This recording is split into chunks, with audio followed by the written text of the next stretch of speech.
be aware that there was a proposition been out there, the over-under number of touchdown passes from Mac fucking Jones. Who cares how many touchdown passes he throws? He's going to play for the Patriots this year. You're thinking the Patriots are burial city. Are they not?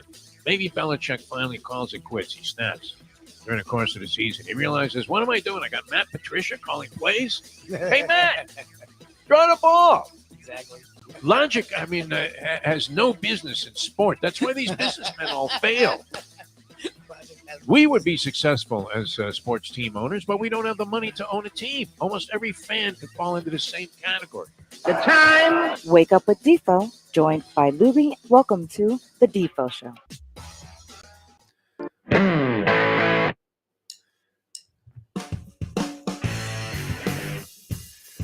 Again, therein lies the problem, ladies and gentlemen. We don't have the money to own a team.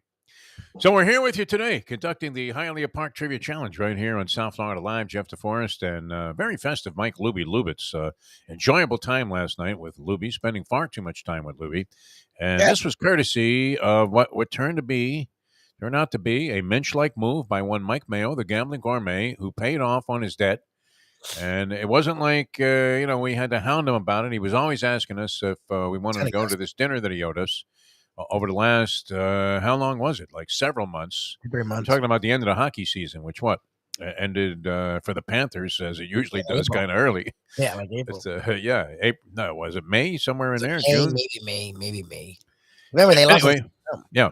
Go ahead. What were you going to say? They lost in a sweep in the second round. Yeah. And the playoffs is like 3 months. It was an unfortunate and quick exit for the Panthers. Now the guy was onto a brilliant concept. I think he came to it. I don't. Does it matter how you come up with a winning concept? If it happens by total accident or it's not necessarily the residue of design, because I believe it was personal with Mike Mayo. The reason that he thought that the Panthers, and he had one of those hoity-toity, well, they have to prove it to me that they can do it in the postseason. Well, like, hey, what bullshit? I mean, he just had one of the great, regular seasons of all time. It looks like all of their guys are maturing. Huberdeau is going to be a superstar, finally getting that kind of recognition for his brilliant Steve Nash-like passing with a puck while on skates. Guy was terrific all year long. And you had a relatively healthy team. They had added in guys like Claude Giroux, grizzled veterans who were hungry to win the Stanley Cup. They had never been able to taste it. Philadelphia Flyers have been bad for a while. He finally got out of there. And you're looking at all the ingredients. Coach, was on an absolute roll. The guy that took over for Quenneville, he seemed to have, all of the, makings of a real good hockey head coach. I mean, I don't know that he was going to be Scotty Bowman or Toe Blake, but he was off to a good start, huh? As they say, he was off to a good start. But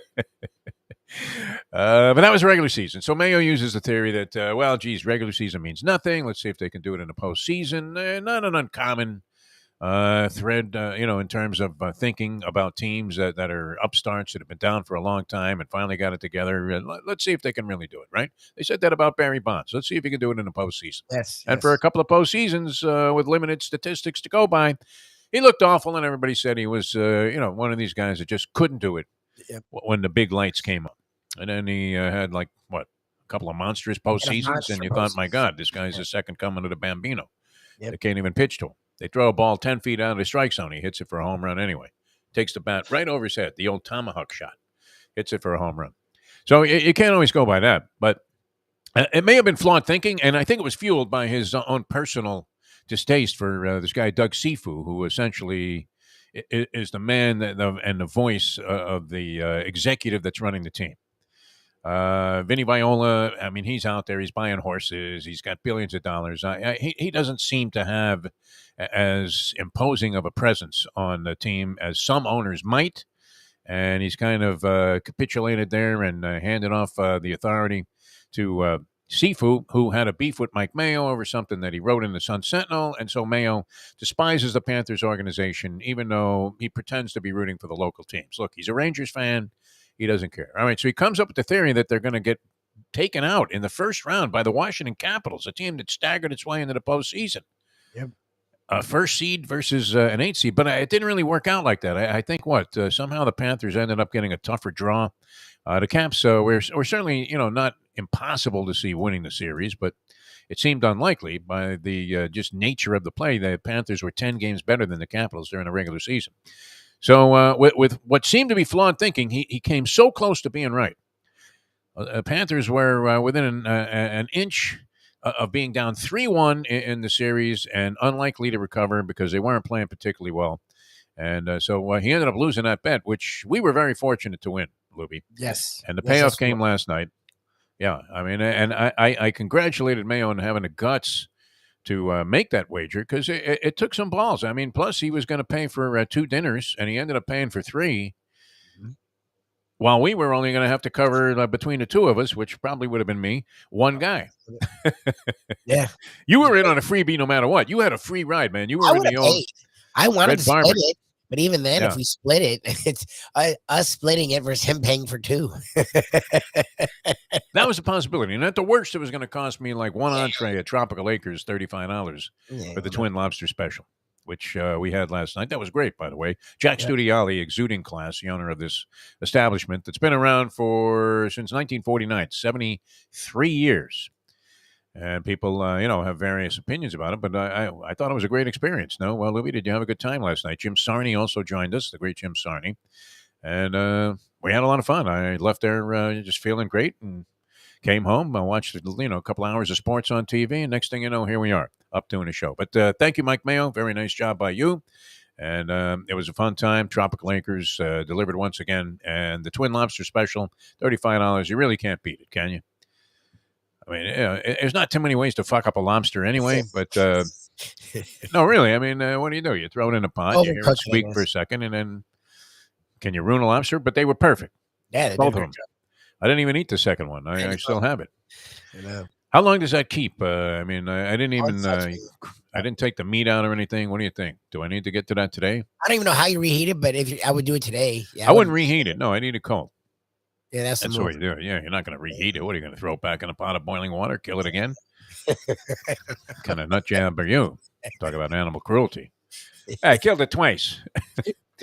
Meanwhile, I mean, they're dragging Lake Mead for bodies. Another one showing up, and people are showing up as Lake Mead is drained down to nothing due to. You'll find this surprising, but I do believe that global warming has something to do with this, Mr. Trump. To all of these Republicans that say it's a joke, man, it's fake science. I would just take a look at this. They had a guy illustrate this very well yesterday on the news, CNN of all channels. But so they would immediately point to the fact that this whole thing was staged. But they were showing where the water line was for Lake Mead, like in 2008. Okay. And it's like 300 yards from where it is now. Geez. I mean, the thing is like diminished down to a puddle. Oh my it's something you would put a jacket over and hope that the pretty girl appreciated your, gesture of being a gentleman. Yeah.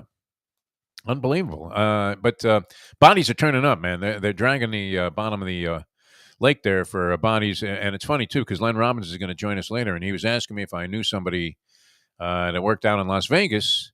And the truth is, most of the people that I know in Las Vegas are being dragged out of Lake Mead right now. 4 or 5 guys. Yeah, I knew Lou. Oh, God. That's how he went, huh? They shot him in the car there and just stuffed him in a barrel and sent him out to the bottom of the lake. Very good. Unbelievable. So that's going on in the world. All right, a lot of things happening in the world of sports. We're going to have the Hialeah Park Trivia Challenge. Dave Gurggles Gergely back from his world travels and fresh off a trip to Saratoga. You have to admire Gurggles and what he does with his life because he's got the whole thing going out of Shawshank Redemption, right? Get busy living or get busy dying. Yep. It's one or the other. So you may as well get busy living, and he's certainly doing that, living a dream there. In the Maldives with a shipper who he doesn't have to pay any attention to at any other time except when she's in bed with him on these trips. My word. How great is that? And then Toga with his buddies, and he was golfing in the Poconos and all over upstate New York, and ended up at Saratoga. Saw the Marty girl, our good friend the Marty girl. She's tending bar at Ciro's, which is it's the primary establishment there. I don't know if it's still the hottest of spots, but seems like that's a place everybody gravitates towards. What was bought, and I don't know if they still own this, by a couple of the guys from the cast of Entourage. Bought Ciro's. Yeah. That was always a famous place. I don't know, but I know they I think they bought the place outright. A couple of guys. Who was the guy that was the straight guy with the red hair in Kevin Entourage? Connolly is his name. Kevin Yeah. Connolly. Kevin Connolly. That guy. E was his Yeah. character. E was his E. character. Yeah. E ended up buying the place, so it was good. So that was terrific, and he'll be joining us later on. There's a lot of like trivia related stuff though in the sports section today that relates to things that happened last night. Josh Donaldson, a grand slam walk-off with the Yankees trailing by 3 in extra innings.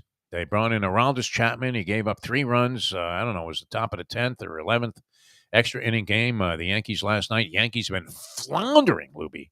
Floundering. I mean, there's genuine concern that this could be one of the all-time great collapses. I think they had just a horrible record in the last 10 games and have been really subpar since... Well, certainly since the All-Star break, maybe even a little bit before that. They have injuries and concerns there, and they brought up a couple of prospects now, and they both started in the game last night. But Josh Donaldson ended up hitting a grand slam with the bases loaded, obviously, but with the Yankees trailing by 3. Yep. And it was a walk-off salami, and it's only happened 2 other times in Yankee history. 2 other times. Are you aware of the 2 players that did it? Walk-off grand slam with the Yankees trailing by 3. What's that? You really want the answer? Because I already saw. I saw it. Yeah, I mean. All right. Well, the Bambino did it, which you would imagine. That was a good guess. Maybe Lou Gehrig. Didn't he have a lot of grand slams? Lou Gehrig, wasn't he known for hitting home runs with the bases loaded? No, I he's think he done was. well. Yeah, I know he did. I know he did well, but he is not the other answer. And Jason Giambi was the guy that did it. Giambi was the other so I mean, and you have to be trailing by 3. Now, I used to use that always as an example of the Red Barber call, which I was not a big Red Barber fan. And I remember as a kid, somebody would say, well, how come you don't like Red Barber? And I'd say, well, his call would sound something like this. Yankees trailing 3-0, bottom of the 9th, World Series Game 7. All right? 2 away and a 3-2 count on a hitter. And Barber's call would go something like this. Here's the 3-2 pitch to the Mick. And there's a high fly ball to deep right field, and it is gone. And that wraps up another season of baseball and Valentine for the New York Yankees. It's like, what? Guy just hit a fucking grand slam with 3 runs down to win the World Series in a walk-off fashion, and that's all the excitement level you're going to exhibit there, Red? How is it possible? It's like the anti-Gus Johnson. Like, you don't want a guy to take over the call, but you want him to at least understand what happened. That's another season of baseball and Valentine. I'm the old redhead, Red Barber, saying so long until next year. We'll see you at spring training in Fort Lauderdale. Scully idolized this guy. Scully. Yeah. The greatest ever idolized Red Barber. I guess Red gave him his start. So what was he going to say? Hey, you know what? Red sucked. I couldn't learn anything from this guy. Thank God I didn't do anything like Red Barber. I just remember Red being really boring when he was real old by the time I started listening to Yankee baseball with Red Barber on the broadcast. What did he break in with the Highlanders? I'm not sure. Jesus. But he wasn't particularly overly excited. He probably called that Bambino home run. So that was not unprecedented, but only had happened 2 previous times in Yankee history, which is saying a lot. And it happened last night. So the Yanks get a big win in that fashion. And then the Mets brought up a prospect. The kid's name is Beatty. Brent Beatty. Okay. Either Brett or Brent Beatty. I can't read my own writing here. And he comes up and hits a home run in his first major league at bat. Now, that's happened. Has that not happened a couple of times recently, Lubie? Where a prospect has come up to a different team and ended up hitting a home run first at bat. There was a guy recently did it on his first swing in the major leagues. Forget who it was, but anyway, this Beatty kid hits a home run his first at bat. His family is all there. They were playing in Atlanta, and they're all going nuts. And it brings up the magic question, how many Mets have homered in their first at bat? As a Met, obviously, but, coming to the Mets, their original team, their first major league at bat, how many Mets have done it? It goes back to Mike Jacobs was the last guy to do it. Mike Jacobs. Mike Jacobs, that's funny. 2005. Kaz Matsui did it, his first at bat in the bigs. Mike Fitzgerald and Benny Ayala. So only the 5th time in Mets history, which seems like a lot, right? Where a guy went homer in his very first at bat. You would think the nerves would take over pretty tough. But this Beatty kid, who was the top Met prospect, and they were reluctant to bring him up, but they finally did because they were getting zero productivity, at least in their opinion, out of the third base position. They bring this guy up. He hits a home run his first at bat and becomes part of a classic Lubie Mets trivia question. Now, I'm hoping Gurggles wasn't going to use those two questions. I didn't mean to step on his turf here by giving out trivia that occurred and triggered, some research, which I did very little. It just happened to be laid out there for me on two big things that happened last night in baseball. Marlins, by the way, I mean, they lose last night. They get drubbed. Grand salami in the first inning against them. And then this comes out. They had staved off infamy the other night because when they got the 4 runs and beat the Padres, they had gone 16 straight. I was wrong about that. The record is 19 all time, 19. And they were about to tie several teams that had 17 straight games of no more productivity than 3 runs or less. The Marlins came in the last night's game averaging 3.73 runs per game, which was only eclipsed in terms of its ineptitude by the Tigers, the A's, and the Pirates.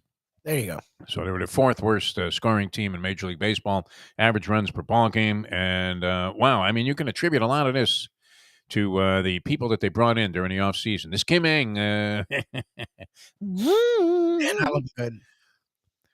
Not exactly making moves, like she was Branch Rickey here. She brings in Avisail Garcia, 4 years, $53 million, which for the Marlins, now you have to put this in perspective. For the Marlins, 4 years, $53 million is an enormous commitment to a player. All right, Avisail Garcia, he's hitting .232. These are all guys that are doing it without any kind of significant power stats also. .232. Jorge Soler is hitting .207, 3 years, $36 million. Has a couple of home runs, but nothing of any great significance, and I think he's been hurt like most of the year. This guy, Stallings, the catcher they brought in to solidify the backstop position there, because they were giving up on Jorge Alfaro, who ended up with the San Diego Padres. Oddly, he was playing the Marlins. He might be the modern day.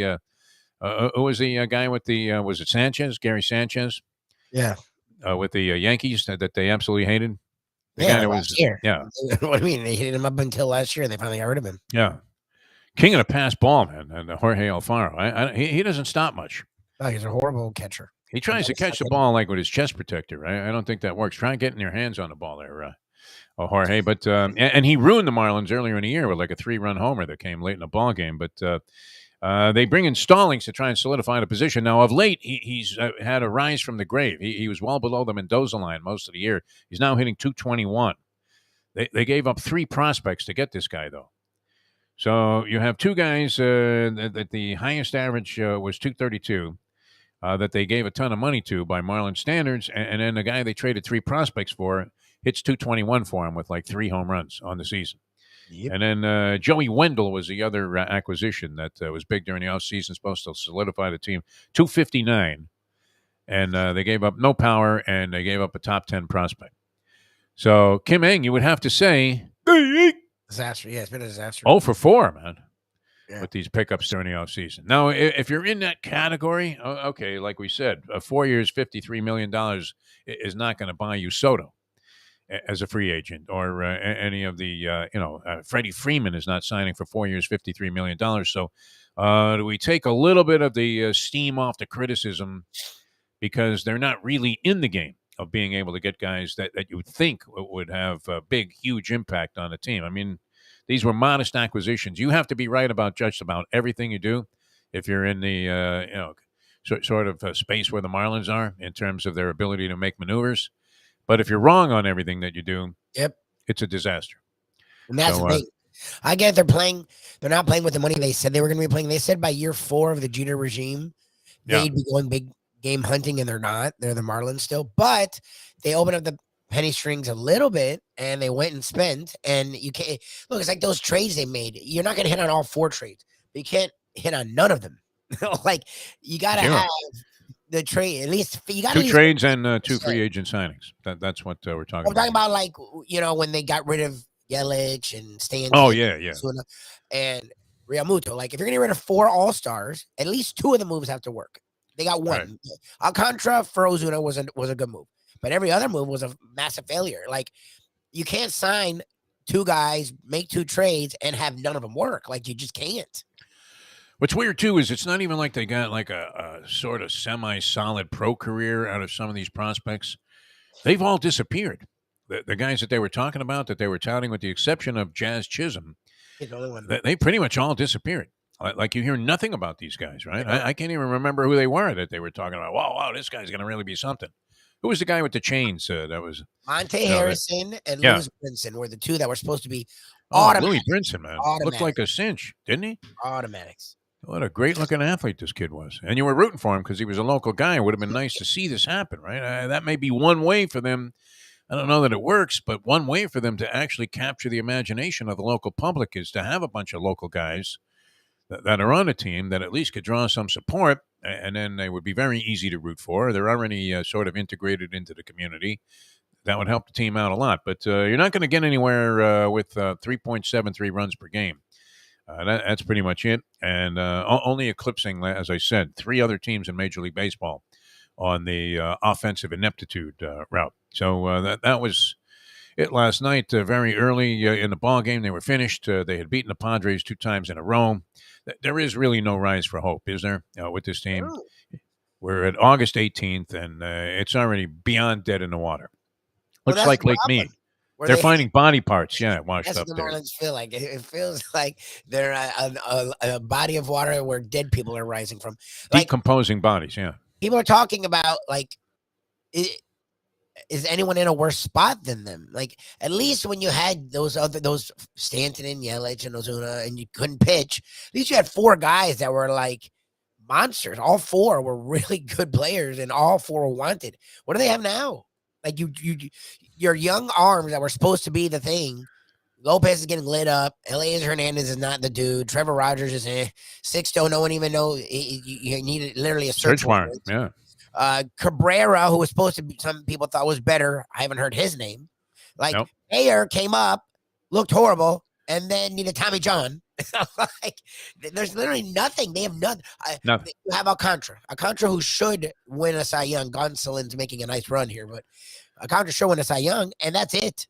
Like, that's scary. That's scary for what the cupboard looks pretty bare. It really does. And it's not like you have all of these guys knocking on a door that you can't wait to see anymore, because every time they try to sell us one of those guys, it ends up being a disaster. So our local baseball interest is fading into Mike Tyson territory, Bolivian, with relative ease, because this is an easy team to just completely forget about. Sorry, Eric, but unfortunately that's the case. And it does look like Mattingly. I don't know. They can't get rid of him. If they sign him to a contract extension through next year, they're not going to pay 2 managers, are they? I mean, not this team. No. So, I mean, and I'm a big fan of Donnie Baseball. I wish he had a shot, but these moves are all disastrous. All right, NFL preseason cranks up again tonight. Yay. Second week of the NFL preseason. We've been having various conversations about this with a lot of different people that we consider to have expertise when it comes to analyzing the National Football League. And, of course, all of us have our own opinion about this stuff. But it is very hard to define what it is that you're looking for in the NFL preseason anymore with the 3-game system and the approach that teams are taking, which is we don't really care much about this. I remember almost like a militaristic precision there. You would have teams talking about how they were game planning for the 3rd week of the preseason, and this was going to be the closest thing that you were going to see to a real competitive game, and the starters were going to be in there for the majority of the time, and they wanted to send a message that they were ready for the season. And even though you might not see all of the elements that might comprise the offense, they're not necessarily going to break out all of their trick plays in a preseason game. They were going to do some things to try and win a ball game and establish some kind of positive momentum. But all of that is out the window. Yep. And we don't even know, as we sit here on Thursday, and the Dolphins will be playing on Saturday, their second preseason game. They have 2 home games now coming up. One coming up on Saturday against the Las Vegas Raiders, who have played a couple of preseason games already and are favored over the Miami Dolphins in this particular contest, favored by a couple of points. They probably have a better roster than the Dolphins. Is that true? Not sure. I actually don't know. I think they did a lot to improve their roster, and it's addition by subtraction. They got rid of Mike Mayock. Mister, I have my own language to talk about this stuff. It's not like Jim Rome bringing a new language to sports talk radio. Rack 'em. This was stuff that didn't need to be as complicated. It's always weird when you go away from simple terms. It's like all this talk about the two-seamer and the four-seamer. It's a fastball, for God's sake. Who cares how the guy grips the ball? Does it really make that much difference? I don't know. If they were playing with a wiffle ball, it might, right? You're going to put the holes on one side or the other. That would make a big difference. But two-seamer, four-seamer, I'm not sure it's worth all of the attention that's paid to the differential and trying to determine and decide which one would be more valuable or more useful in certain spots or who has better control of it. Insane type of stuff. But preseason in the NFL, I don't know what we can judge. What can we say about any of this stuff? I'm not sure. Tua doesn't even know if he's going to play in this game. My favorite is Tua's lobbying to play. He's like, I want to play, and Mike McDaniel's non-committal. I'm like, so then why are you? Look, again, we've said this for 2 weeks now. If you're going to have a preseason that's only for the backups, then don't televise it. Like, right. They put it on TV. It's not a joke. They're having ESPN's having Monday Night Football. Right. So I would presume it's going to be Buck and Aikman calling. What is it? The Jets? Like, what? And Wilson's not going to be there because he's out. Like, why are you televising these games? Like, I don't understand any of this. I don't understand why. I do get it, but the obsession with hiring for these phenomenal fees, Joe Buck and Troy Aikman, I could live without them on every broadcast. I'm a fan of Aikman. I think he comports himself very well. I don't know that he's ever said anything of any significance. He's not Al DeRogatis, man. That's for sure. I mean, most people compare it. What happened on a given play and tell you, well, you know what? You see that? The offensive tackle fell down, and therefore the hole closed up quickly, and that really enabled so-and-so to get in there and make that tackle. All right, we could probably see that. I'm not sure that he ever says anything where you go, wow, Aikman really nailed that. I mean, he was way ahead of it. He told you they weren't going to run the ball again in the second half, and they didn't. Rarely have you ever heard Troy Aikman say anything of any significance? And then if you're ever going to yell at the screen, it's when the color analyst just kind of tap dances around an obvious call and will not commit to making a call in a replay. I mean, either the refs got it right or wrong. It may be such a small, minute differential on the call that anybody being human could have blown that call. You can't possibly be upset with the officials on some of these calls, and for the most part I guess it's borne out that they were probably right for the most part. I mean, maybe not in the NFL so much, certainly not in the NBA, but Major League Baseball, I mean, look, some of these plays are just so close. I mean, fractional, infinitesimal differences in terms of whether the guy was safe or out, or a strike or a ball. And, every now and then you sort of have to forgive. But if a guy's being paid $800 million to be the color analyst on a game, have an opinion. Have some balls, yep.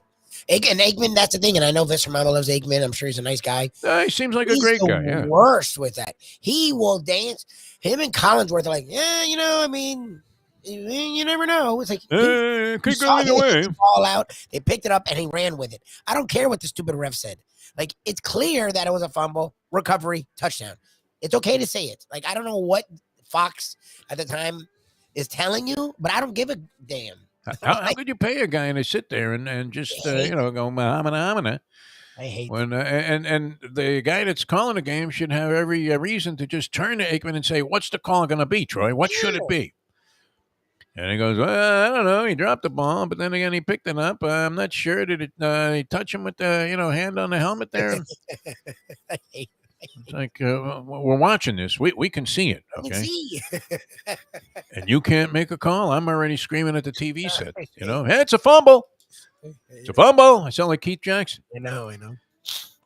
But if every fan that's sitting at home can watch the replay of some of these plays that the calls are challenged on, and can make some kind of a formulate an opinion on it, even if it doesn't turn out to be the way that the officials decide the issue, Shouldn't the guy that's calling the game be able to tell you right away? Why else are you paying this guy except to make these kind of calls and say, hey, look, that's a fumble, and I'll tell you why. I mean, you just don't get that from Troy Aikman. And Joe Buck, competent professional, I guess, just doesn't do it for me. I don't know why. Is there something about him, some kind of sort of smarmy thing? He's good. He's actually good at what he does. Yeah, he's good. Yeah, I'm not. His father was great, and so there's the sort of the nepotism thing. He rose. His father had character though, like to his calls, which I don't think Joe Buck does. Well, look, again, I think the nepotism thing is strong because he rose up really fast. Yeah. And he has sort of, I don't want to say smarmy because people who know him like him, but he has this sort of, I know you don't like me and I don't give a shit. Like when he gives his calls, he like will mock the things people say about him in the call. And it's like, just do the goddamn game, Joe. He's, a cut above Jay Billis, in my opinion, in terms of, when you look at a guy and you just say, I don't know if I really like that guy. Not sure. Sure, I don't hate him. Like he doesn't fit in with the degenerate crowd. Let's put it that way. He's probably betting his brains out at the local racetrack, whatever city he happens to be in at the time.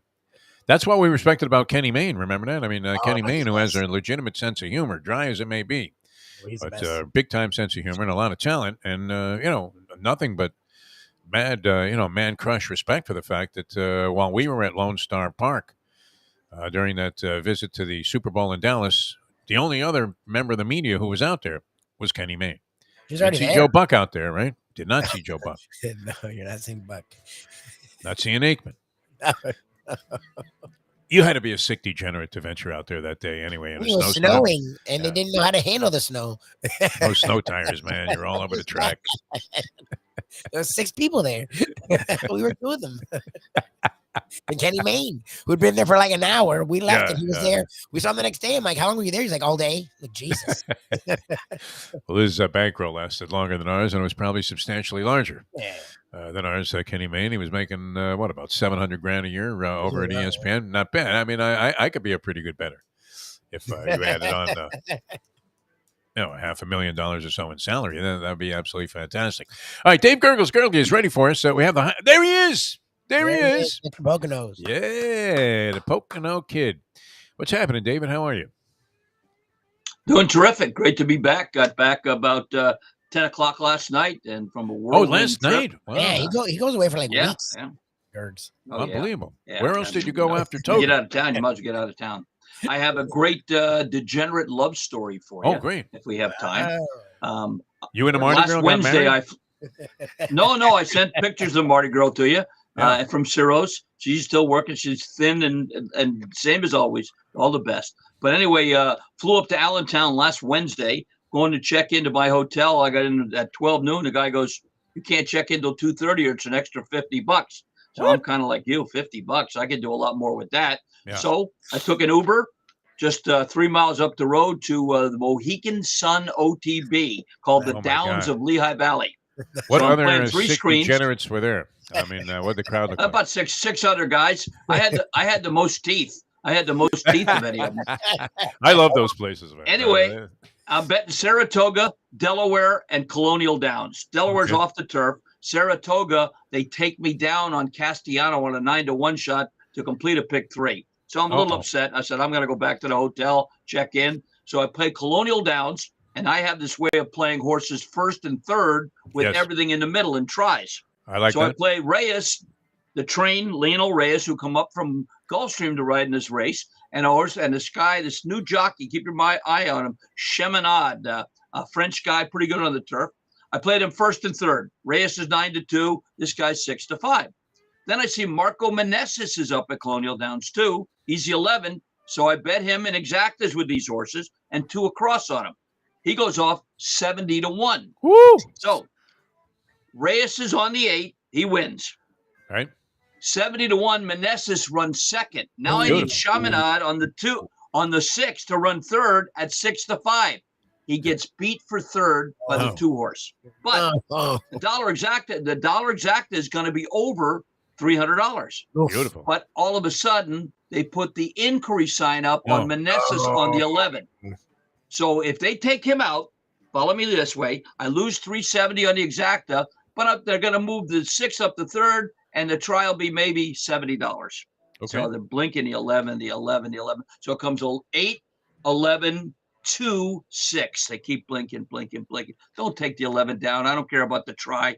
They take a change. They take the 2 down, the third horse, and put me in the try. What? Oh my God. It pays $5.50 for 50 cents for the try, Woo. $3.70 for the exacta, and I Wow. have the 11 across the board who pays 56 and 30 across the board. So Oh I my start God. with $1,000 before I even get to Saratoga. So That's you don't get beautiful. those many times. It's a That's degenerate great. luck. You have a certain amount of serendipitous luck Yeah, with you this do. sort of thing, though, Jeez, Dave that's Gurggles great. Gergely. Ooh, I mean, that's never great. thought that would happen. Yeah, I had something like sort of similar happen where I had already like left. I was walking out of the sports book, the race book at Bally's, and I wasn't having a particularly favorable session. And I don't know if you've seen my system where I just stack all of my losers in a nice, neat stack, and I have them sort of sitting in front of me the entire time. I don't know; it's just a habit. Right. All right, so I had already put these tickets in the stack because my horses had finished 3rd and 4th. And I believe it involved the fabled 7-5 exacta combination, 5-7-7-5 box. Okay. All right, so the 7 is 3rd, the 5 is 4th. And an inquiry sign goes up, and I'm thinking, that can't help me. And it turned out Polyman's favorite ending to any sporting event would be only, I guess it's unique to professional wrestling, the double disqualification. And so I literally, I'm walking. There was no reason for me to believe I was going to hit this exacta, and they disqualified both the first and the second place horse for different reasons. 2 separate fouls that had taken place during the race. The horses, I guess, both of them were involved in some kind of incident, either on the backstretch or on a turn. So they were taken out of first and second, and they put my 2 numbers up. So unfortunately, I still had the tickets stacked. And I ran back to the desk there, and nobody had, I'm looking, I'm going, how is that possible? They put this result up. But always nice when you get a bizarre, unexpected disqualification that puts you in. So then did you tear that money up at Saratoga, or how did you make out? No, I played golf in the Poconos Country Club on Thursday, off to Saratoga on Friday. Friday, I had a good day. I bet a couple guys from Miami, and I promised Fernando at Silk's Bar at Gulfstream that I'd be in the winner's circle on Saturday. Saturday, I told him the 3rd race Saturday. So I sneak up like I belong. And of course, there's the security guys at Saratoga. They bring the horse in, and I think Flavien Prat won the race on a horse for Ramsey. And there's no way they'll let me in for that picture. So after they take a picture with the jockey and the horse, the security guys lead all the jockeys at Saratoga back to the jocks room. And now they're going to do the presentation for in memory of Tommy Yeager and his family. So I sneak in that picture. So there's Flavien Prat, there's Ramsey, and there's me with my arm around the owner and got my picture taken. And they found it at Gulfstream. They took it off the TV and sent it to me at Gulfstream. That's great. Great trip. Nice. Great trip. Golf 2 days. We stayed at East Bend, New York, an actual hour from the track. And the guy there had 2 cabins. I stayed there, and he's a real great guy. So the last day, when Sunday, we were betting, they all want to leave, and I want to go see Mardi Gras. I'm alive in the pick 4. So I go in to see Mardi Gras, get a Tito's on the rocks. I'm watching the last race. Sure enough, my 2 wins it in the pick 4. And I look up there, and I think it's $900 for $2. I got a 50-cent one. So come on, let's go. You can give him the ticket. He'll cash it, and he'll pay you the money in advance. So we go back to the cabin. I said, look, it should be $225 for 50 cents. Give me $200. The guy that owns the cabin gives me $200. I get back. He goes to cash the ticket yesterday. It was $65, not $200. That's funny. So he said, he sent me an email. What are you trying to do to me? So I'm sending him $140 today to make it right. But all in all, great trip. If you got to get back to Toga, if you can get that chance, believe me. Well, yeah, I'd like to wonderful. at least hit it one more time before I go to that big casino in the sky. I would imagine at some point, if I can pull it off, I would have to make it at least an every other year visit. Until I go out the door there. You'll see like a 95-year-old Deef trying to sneak into the winner's circle there, and acting like I own a piece of the 3-horse, so I can, follow in the footsteps of greatness here with Dave Gurggles Gergely. All right, Hialeah Park. That would be the place to go this weekend. Yes, sir. Right? I mean, you have Absolutely. all kinds of stuff on tap here, including the 5 a.m. They extend the hours on Friday and Saturday to 5 a.m. Nice. So you can waltz in there at 9 in the Good. morning, leave at 5, sleep in your car for a couple hours, come right back in, and spend another 24 hours practically at Hialeah Park. Champion simulcasting room was great. Second only, would you agree, Gurggles, to being at Toga is betting Toga Yeah. at Hialeah Park? Yep. I mean, you can Yep. go to Del Mar or any simulcasting place, but there's nothing quite captures the essence of Toga, like the beauty, inherent beauty of Hialeah Park. They've done a great job with that. And then, of course, the casino, they have a new thing now. And people are taking down huge jackpots, but it's kind of like a high roller wheel on the Okay. Royal Reels is the slot, I think, of choice there. And, you pay, bigger denomination than the usual play, and then, boom, 50,000, man. Happening like right and left. It's Beautiful. incredible. Steve Calibro has those machines calibrated perfectly. And look, I know you love your experience there because you can smoke a Perdomo cigar Oh, and at yeah. the same time, Yes. sit there and punch. And if you want to be in your Dave Gurggles privacy mode, no problem. If your Gurggles drinks for everybody at the bar, you can do that too. Yeah, you got 60 screens there, and they're all huge screens. You can have your own individual carousel where you can listen to your volume on your TV and not be bothered by people like I like sometimes. Yeah. This Saturday's the Alabama and a couple other stake races at Toga. A week from Saturday, of course, is the Travers. And, of course, Hialeah open today for some simulcast. There's some good races as well. It's a great place to go. You walk in there. You've already got that tradition. You watch Saratoga. In between, you go out and watch, look at the track at Saratoga, at Hialeah, smoke a cigar. You finish, you load it with cash. I'm going to go over to the casino and make some more money. You can't beat it. Hialeah Park. What a tradition. What a great place. Well, and speaking of tradition, who was calling the races yesterday at Saratoga? Our friend who got his start at Hialeah Park. And I remember a very nervous Frank Miramani. Frank Miramani. I mean, Schwitz pouring off of him as he called for the horses to go into the gate for his first race call. He's come a long way, and he was filling in for John Imbriel yesterday at Saratoga and featured, of course, they had a little skull session with Miramani before the races on Fox Sports 2. So he was in there chatting. And also, I don't know, Yeah. have you seen the boys, Andy and Anthony, that do the talking horses? And I want to say Saratoga? yes to They that. come on. They come on like 11:30, and they handicap the whole thing. Anthony's a bigger guy, Anthony Yeah. Sibilli, and I happened to see him between races, so I got him to do a video to send back to the boys in South Florida, telling them what horse to play and what are you doing at Gulfstream when you should be up here at beautiful Saratoga. And he did a nice video for him. So everybody and the jockeys took pictures with everybody. Wayne Lucas stopped and said hello to everybody. You're right on top of everything there. It's just a wonderful place to go, second only to being right down here in South Florida, saving $2,000 in travel expenses and betting at Hialeah. Well, congratulations again. Another brilliant trip, Dave Gurggles Gergely. Nobody traveling better than you. I think in the span of a lifetime, you have managed to really perfect this whole idea of, as we said earlier, and you're to be congratulated on this approach.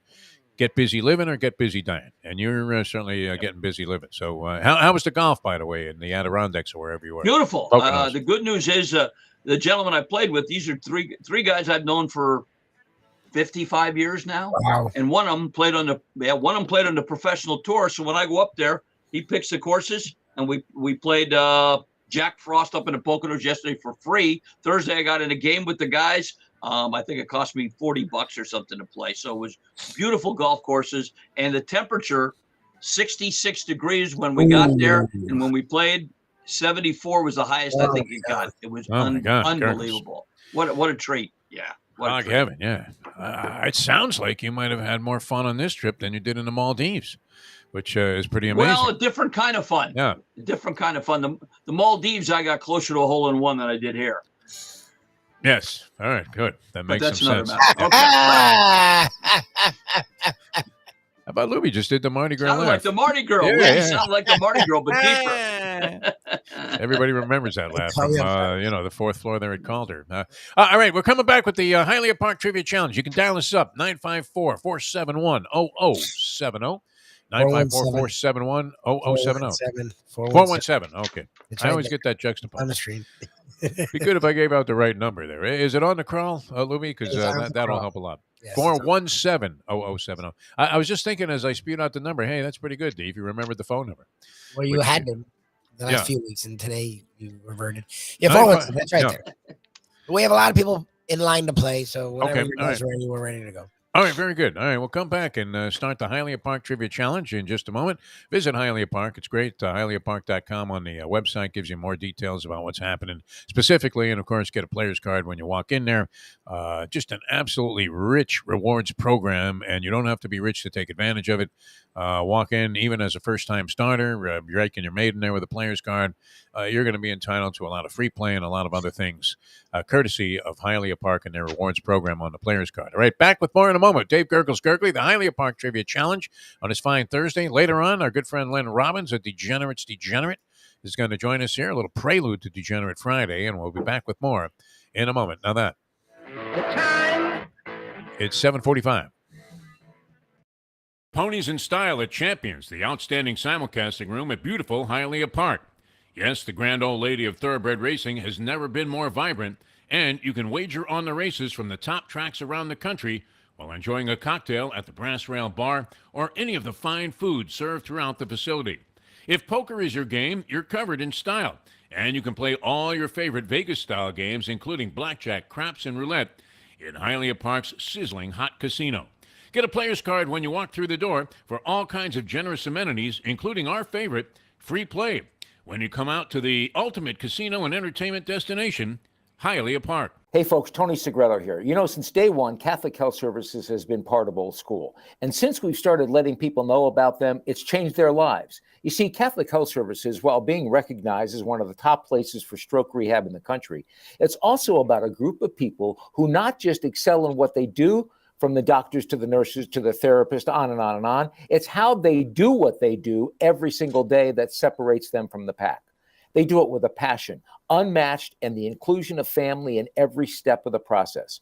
Trust me when I tell you this. If you want the best, unmatched rehab with a special group of skilled, caring people, there is truly only one place, and that one place is Catholic Health Services. These days, we're all looking for comfort anywhere we can find it. Thank goodness for Landlubbers Raw Bar and Grill in the Plantation location, because they are making sure you are as comfortable as possible. First of all, they're not only open for delivery and pickup. All you have to do is go to landlubbersbarandgrill.com for both pickup and free delivery. Their hours have changed a little bit. Monday through Thursday from 3:30 to 10, and Friday, Saturday, and Sunday from 11:30 to 10. You're going to have the best wings in the world. You're going to have a great burger. You're going to have their amazing soups. Again, Landlubbers, Raw Bar and Grill. It's nice and easy. Just go to landlubbersbarandgrill.com for both your pickup and free delivery. Thank goodness for Landlubbers for making you always feel right at home.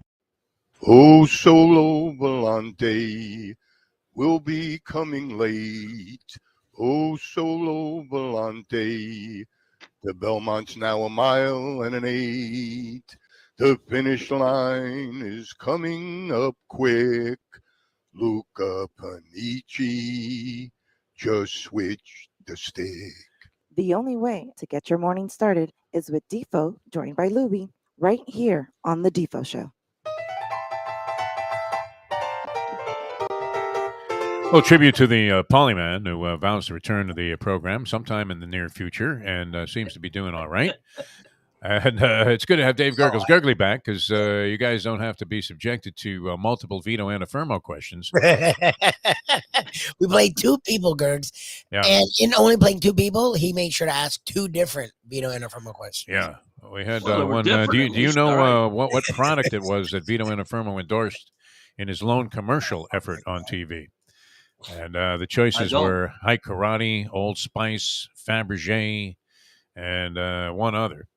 And that was Old Spice. He actually had to deal with Old Spice. And, we didn't ask the Joey Zaza question, where he played the bodyguard in Godfather 3 for Joe Montana. And Montana has great stories about his travels with Vito Antifermo in Italy. But I don't know what it's worthy of 2 questions out of 2 sets of questions on the, vaunted Hialeah Park Trivia Challenge. Let's face it. So it's good to have you back, Gurggles. All right, ready for the game here. And as we said, you can dial us up, 954-417-0070. 954-417-0070. Juxtapose a couple of numbers there earlier. Didn't mean to confuse anybody because, let's face it, we want you guys to play. And we're going to start out the game in a semi-traditional fashion without the Polyman, but with the Polyman in spirit. And Dave Gurggles Gergely and some Easy baseball. This former Phillies catcher, on a rare occurrence he saw while with the Phillies, said, one day I'll never forget it. It's the only time I ever saw the fans at the Phillies game cheer. It happened when a guy fell out of the upper deck. But when he got up and walked away, they all started booing. Was that the one and only Bob Uecker, Bob Barker, Ma Parker, or Fess Parker? All right, here's the Ranophone Scrambler to select our first player.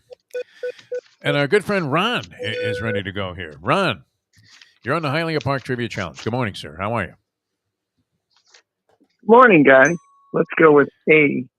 A is correct. Good job, Ron. Morning, You have Ron. 1 point. Good way to start Good the job. game, huh, Gurgs? Sharp players. You got it. All right, hoops, Ron. University of Minnesota women's basketball coach, in a tweet, believe it or not, extended a scholarship offer to Arya Stark, one of the characters from Game of Thrones, because she said she successfully projects the cold North in her character. True or false? Let's go true. True. Wow. That is true. That is true. Why not? Sounded like Yeah, something why you not? might have made up there, Gurgles, although I'm not sure you would have gone in that direction unless there was an element of truth there. All right. Very good, Ron. 2 for 2. Going for 5 points here to start us out on the Hialeah Park Trivia Challenge. All right, this might be a tough one, Ron, but Jeff may get this. Tennis, men's All right. doubles in All right. the Open era from 1968 on. Which of these doubles combinations has won the most men's Wimbledon titles? John Newcomb and Tony Roche, Todd Woodbridge and Mark Woodford, John McEnroe and Peter Fleming, or Bob Bryan and Mike Bryan? Wow. Good choices. They're good choices.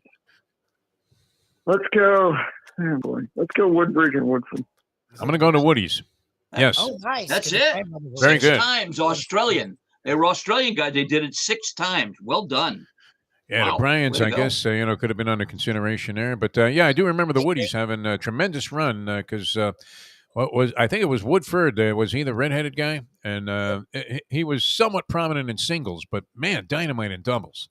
And that team was unbeatable there for a while. Excellent there. You realize what's happening here, Dave Gurggles Gergely, on your return to the program here. We're sitting on a sweep. Wow. That was the one thing Wow. about last week. Both guys whiffed on the Anafermo question. All right, so here we go for 5 points in the sweep to start us out, Ron. Quite a distinction. All right. Good luck. This would be Ron. like the Didn't Donaldson really Grand mean that. Slam, walk-off Grand Slam last night. Phew. Wow. All right. Golf, Ron. The last time the PGA Championship was held in Florida, it was at PGA National Resort in Palm Beach, and the winner was Ooh. Who would know that? I got it. I can answer it right now. Okay. Go ahead. Ready? Yes. Larry Nelson. Oh, my God. 1987, Larry Nelson. Larry Nelson. Wow. Confidently. That was like Ken. Lindsey Nelson would have been just as good of a guess for me. Wow. Ozzie Nelson. Wow. Ozzie Well Nelson. done, Yeah, Ron. perfect. Out the choice. I can't. Oh my Nellie God. Fox. Well, you'll be in the Um, finals, so hang around. I mean, he slaughtered it there, man. That was a first-round Yes, he did. KO. Incredible. All right, 10 Wow. points for Ron, but it's My- still wide open to get to the finals, obviously, because we need another player to get into that spot. So we're kind of starting with one position filled. And, but that was tremendous. He should actually, rarely do you have somebody get a question that, Larry Nelson, would you have Yeah, I known thought that? I'd get him with that one. Woo. Wow. That was I good, thought man. I'd get him with that golf He one. but- stops you before you even give the choices out. What were the other choices? Wow. Not that it mattered because I would have never gotten Larry Yeah, Nelson. Larry in a million years. Nelson, Jeff Sluman, Jerry Pate, and Stuart Sink. I might have gone Pate or Sink, the sinker. Okay, very good. Yeah. Ron with 10 points starts us out with a bang here. I mean, that's how sharp the players are. So if you get in on the game, I mean, you're up against some really, really tough competition. 954-417-0070, 954-417-0070. A spectacular start to this week's Hialeah Park Trivia Challenge, and we're going to stick with it. And Dave Gurggles Gergely, our next set of questions. All right, boxing. This late-night comedian, after a report that Don King was robbed during a trip to Mexico, said, wow, Don King robbed. Now he knows how we feel when we pay for one of his fights on pay-per-view TV. What's that? Jay Leno, Jay Johnstone, Dr. J, or Dr. Fager? I'm going to roll the random phone scrambler here. Lubie with the honors. And Mike, you're up next on the Hialeah Park Trivia Challenge. Good morning, Mike. Thanks for calling in. Hey, good morning, eh? He is correct. Good job. All right, we haven't had a question missed yet, Dave Gurggles Gergely. See if that streak continues. All right, good luck. Here we go. Sports, true or false? Believe it or not, transgender tennis star Renee Richards, coming out of Yale as Richard Rashkin, was quite the baseball player and offered a tryout by the New York Yankees. True or false? I'll say true. That could be true. It is true. That is true. Yeah. Apparently, he was a switch hitter, too. I didn't know that. But oh, jeez. Sorry. Oh, wait a minute. Disclaimers. Lubie, you have it. Do you understand a Gurggles disclaimer? Those were the thoughts of Dave Gurggles Gergely alone and not necessarily those of the staff, management, or sponsors of South Florida Live, The Defo Show, or Mike Lubie Lubitz. Exactly. Okay. We can continue. All right. That one's done. Richard Raskin jokes, though. That's a classic. I mean, you're not going to find that on any other sports talk show this morning. No, that's true. All right, baseball, your 3-point question. Which of these Yankee baseball greats set a major league record for having 40 RBIs in World Series play? Lou Gehrig, Yogi Berra, Joe DiMaggio, or Mickey Mantle? Jesus. Yogi. Yogi. I'm going to say Yogi. He played in the most, but it wasn't him. Oh, wow. It was the Mick.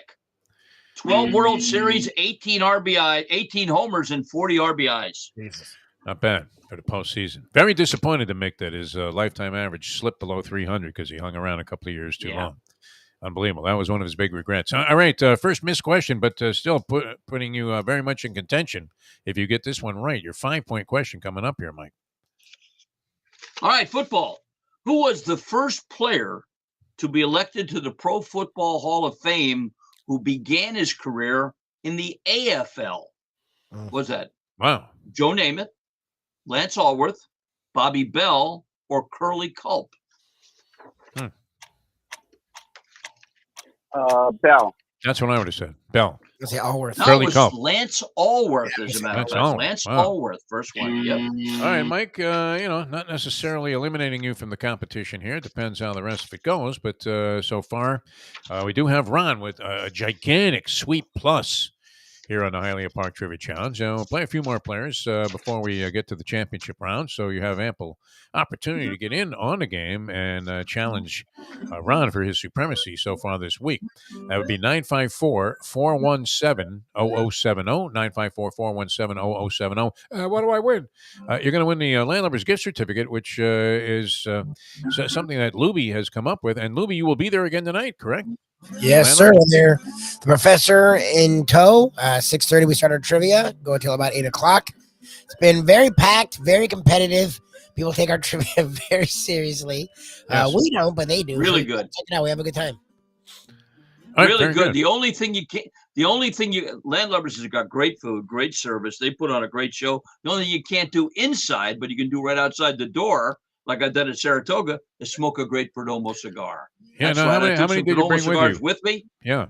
I took 4 with me. One of the guys, one of my buddies, likes to smoke while he was fishing on the dock in Eastburn, catching fish while he was smoking a Perdomo cigar. You don't have to be in Eastburn. You don't have to be in the Maldives. You can enjoy a Perdomo cigar by going to 5150 Northwest 167th Street on the Palmetto, on the south side, a little bit east of the Home Depot, Monday through Friday, 9 a.m. to 6 p.m. 305-627-6700, the number to call. You say, well, what do I go when I get there? Just see Lauren. She'll help you.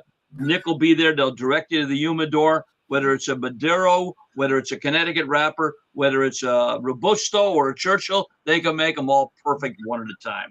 305-627-6700, the number to call. 5150 Northwest 167th Street, the place to go. And if it's on the weekend, no problem. Go online, www.perdomocigars.com, to find the retailer near you that sells these great cigars. So this weekend, whether you're just celebrating a nice day with your family or out on the boat or just in the backyard, put something great in your mouth with a cigar from Perdomo Cigars.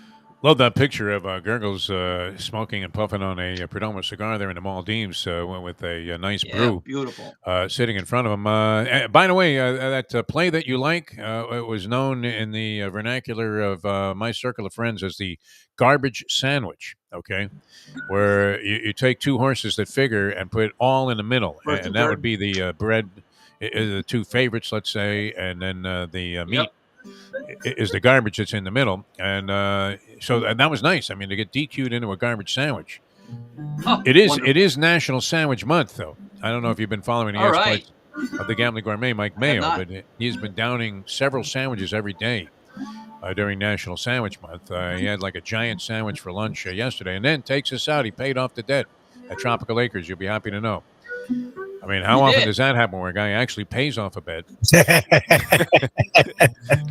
within the confines of one lifetime? And he did that, and it was a very generous moment on his part.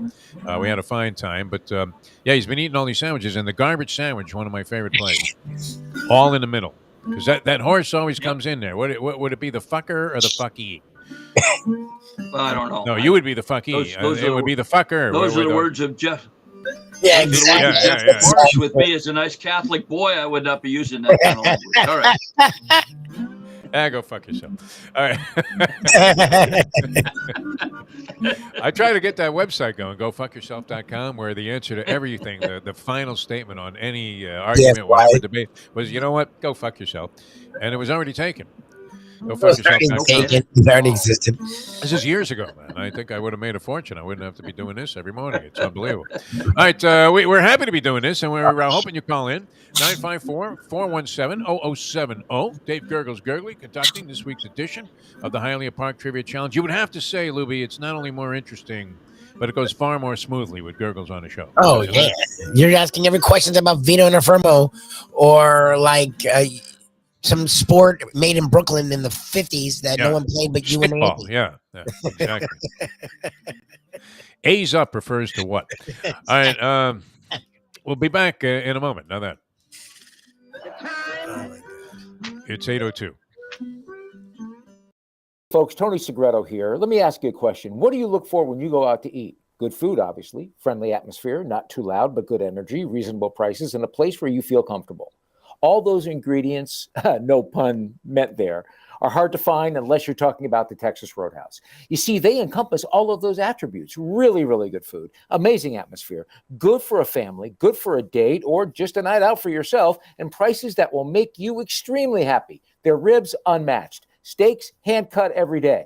Everything, and I mean everything, is made on site, including their incredible bread. It's the one day, folks, that you can forget about low-carb diets. Trust me when I tell you, Texas Roadhouse, your restaurant, your destination when you say, where should we go and eat tonight? From the newly renovated sports bar to the beautiful bayside views captured at the Tiki Bar, Jimmy Johnson's Big Chill has it all. Located at mile marker 104, the Big Chill also offers waterfront dining while experiencing breathtaking sunset views of the Florida Keys. It's simply the hottest spot in the Keys to cool off. That's Jimmy Johnson's Big Chill at mile marker 104 in Key Largo. For more information, call today at 305-453-9066. Are we all in stable but critical condition? Is that the way all life is, Lubie? In a general, more figurative sense? Would you say you're in stable but critical condition? I believe you are right now. Probably. On the threshold of getting married in the early portion of 2021. Don't you think it's a little soon, kid?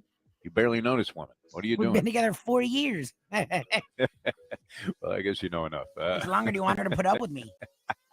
Is it you that's pushing for this? It's equal. We're both very happy and in love. It's very gross. Oh, my God. I mean, it's a foreign concept. You have to understand where I'm coming from. 0 for 2 with a walk. And, right now I think I got a 3-2 count and I'm married to 3.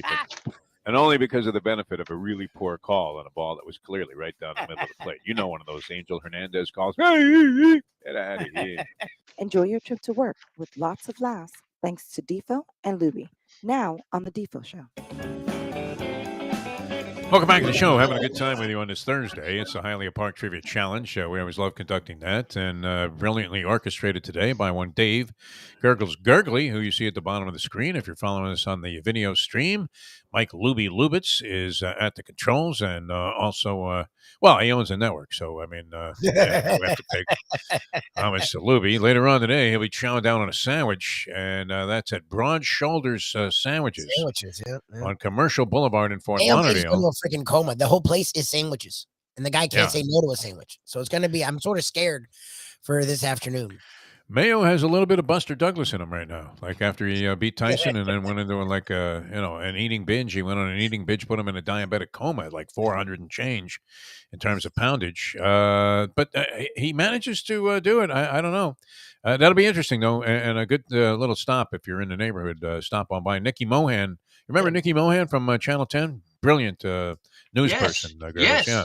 Delightful young lady. And a great little beauty mark right here. Yeah, she's a sweetheart. Yep. Very nice young lady. And she's part of the show there on Thursdays with the lot of deals that Mike Mayo has been promoting. And it should be a good time. I'm going to try and get there. I really don't have any excuse not to be there, except my car may drift off the other direction as if driven by a magnetic force field to the local casino. I wish Hialeah was around the corner, but this is just a short jog. And I realize this, Gurggles. It is for me. Yeah. Yep. Well, and you're lucky because it turns out I am now with the prices slightly coming down. I don't know that made the difference, but I am spending more money per month on beer than I am on gas because I don't go anywhere anymore. That's it. I go on my walk of life. I come back. I debate whether to go to the track or the beach. And this place happens to be like 5 miles from the house, so that might be not of its own volition. I mean, my own volition that I'm dragged off to play some Saratoga today, especially inspired by Gurggles' stories of tremendous glory. And then you can almost envision being there. We had a little trivia earlier in the program. I guess the question would have been phrased, what with this Josh Donaldson walk-off salami with the Yankees down by 3, and he became one of now 3 players to hit a grand slam with the Yankees trailing by 3 in Yankee history to finish a game. One was the Bambino, the other was whom, or would have been the question, and it was Jason Giambi. That would have been, I think, a tough one. So, very interesting stuff. There was a lot of sort of trivia-related stuff that happened in sports last night. But fortunately, we didn't step on your toes with these questions. And no, you have been, in spite of Ron's brilliance earlier, I think these have been some real brain busters, Dave. So we'll continue with that. Dave, of course, always brought to you by Perdomo Cigars here on the Hialeah Park Trivia Challenge. And we do have Ron with 10. Nobody else with a total worthy of being in the finals. If you'd like to play, 954-417-0070. Lubie's taking your calls. And here we go with Dave Gurggles Gergely and our next set of questions. Hoops. This former NBA star turned commentator on overweight center Oliver Miller said, Oliver Miller, he can't even jump high enough to touch the rim, but unless they put a Big Mac on it. What's that? Charles Barkley, Charles Nelson Riley, Rick Riley, or Rick and Suds? Yeah, Mayo's heading in that direction there, where, he's been eating so many sandwiches. All right, here's the random phone scrambler, and it lands on classic, Lenny the Chronic, joining us now for the Hialeah Park Trivia Challenge. Chronic, how are you? I'm good. Good morning, boys. Welcome back, Gerbs. Good morning, Lenny. Lenny, how are you? Thank you. And good news is I will not be there as your teammate tonight. So good. You got a shot. Yeah, and guess what? We came in the money last week. So. All right. There you go. Your record remains intact, David. Yes, it is. Yes. All right, baseball, Lenny, true or false? Believe it or not, there was only one person as a part in uniform or a part of the team when Derek Jeter had his first hit and the day he had his last hit. Wow. Who was that? And that one person was none other than Joe Torre. True or false? True or false? I'm sorry. Can you say the question again? Yeah, sure. When Derek Jeter had his first hit and we had his last hit, there was only one person, player or manager, that was there that day for both of them, and that happened to be Joe Torre. No, True or I don't false? think so. False. Says false. False. That is false. You know who it was, Lenny? It was Buck Showalter. He got it against the Orioles on the last one. That's funny. Good So he one. sniffed that one out. Good job, Carly. This is amazing what's happening here today on the program between Ron and now Lenny getting a true false right. This is really impressive. 2 for 2, Lenny, going for 5 in second place right now. All right, Lenny, NBA. During the 1997 NBA playoffs, the Phoenix Suns tried to stay alive against Seattle Supersonics in Game 4 of the first round, losing by 3 points with several seconds left. They left this Phoenix guard open, and he made a running three-pointer to tie the game. Who was that guard? Was it Rex Chapman, Jason Kidd, Cliff Robertson, or Kevin Johnson? Let's go with Rex Chapman. Rex. Yes. Wow. That is correct. Wow. You realize what's happening here? I mean, you're talking about history. It's going to be the Bambino, Giambi, Donaldson, and maybe Lenny the Chronic here with a chance to sweep. 5 going for the sweep here, Lenny. Lenny, how are you on NFL football? Pretty good? All right, golf. All right, golf. When Rich Beam won the 2002 PGA Championship, he held off Tiger Woods by a stroke. But he also, that day, overcame a 4-shot deficit in round 4 when the leader at the beginning of the day was what golfer or who choked, in other words. Right. Sergio Garcia, Justin Leonard, Davis Love III, or Kenny Perry? Wow. Sergio's a joker. Let's go with Sergio. Sergio. I would too, but it was Justin Leonard. Leonard. All right, not bad though, Chronic. 5 points has you in second place. Your good buddy Ron, who I would imagine will be teaming up with the Chronics tonight at Landlubbers in what could be another awesome display. Is the leader now with 10, and I don't know. Are we going to top that, Lubie? We may as well entertain the notion of going to the finals. We might be able to squeeze in one more if you dial us up at 954-417-0070, 954-417-0070. While we make that decision, let's slip in another word for Perdomo Cigars here, Dave Gurggles Gergely. Yeah, you got it, man. Folks, the weather's wonderful. It's a little hot down here, but anything to do when you're going out on your boat, and we did go out on the boat on a lake there. I enjoyed a nice Perdomo cigar. No matter what you're doing, if you're going to have a cigar, you might as well have the best. Go to Perdomo.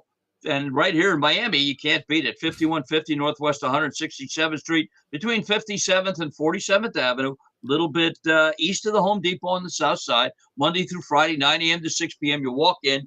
There's Nick Jr.'s lovely wife, Lauren. She'll direct you to the human door built by our late great friend, the Mad Dog. Nick's office is right there. Nick Jr.'s office there. 4th generation of making cigars perfect, one at a time. Whether it's the Lot 23, whether it's Edición de Silvia, no matter what it is, they make them perfect. And you should get one today. Why not? Go visit them. Call them, 305-627-6700, or go to any tobacconist near you, and you can find out if they stock Perdomos just by going on www.perdomoscigars.com. So why not enjoy the best, because life is much too short. So put something great in your mouth with a Perdomo cigar today. All right, sounds good. Hope you'll bring a couple if you make it down. We are making arrangements for our next trip down to Jimmy Johnson's Big Chill. And you would love this joint, Dave Gurggles Gergely. You would absolutely love it. So hopefully you can meet us down there. I think we're going to make a few trips down there because Libby's got this new system here where the show looks great on the road.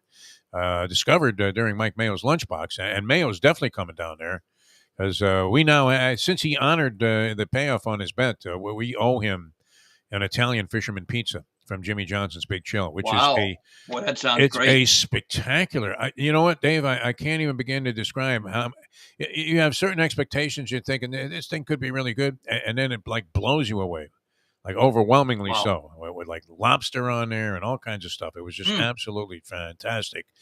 So we're all planning to go down there. Right? Jimmy Johnson's Big Chill wanted to get in a word for these guys. All right, we're going to go to the finals here. Now we had Ron a brilliant sweep, including coming in ahead of the choices on the 5-point question, which was not any gimme. I mean, this was no layup. No. And comes in with Nelson. I mean, that was just unbelievable. And the Chronic, long-time established player, nearly swept the board. So he was right there. 2 deserving participants here in our finals.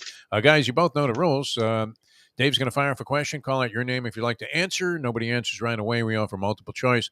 First person to call out his name gets first choice. We go back and forth until we have a winner.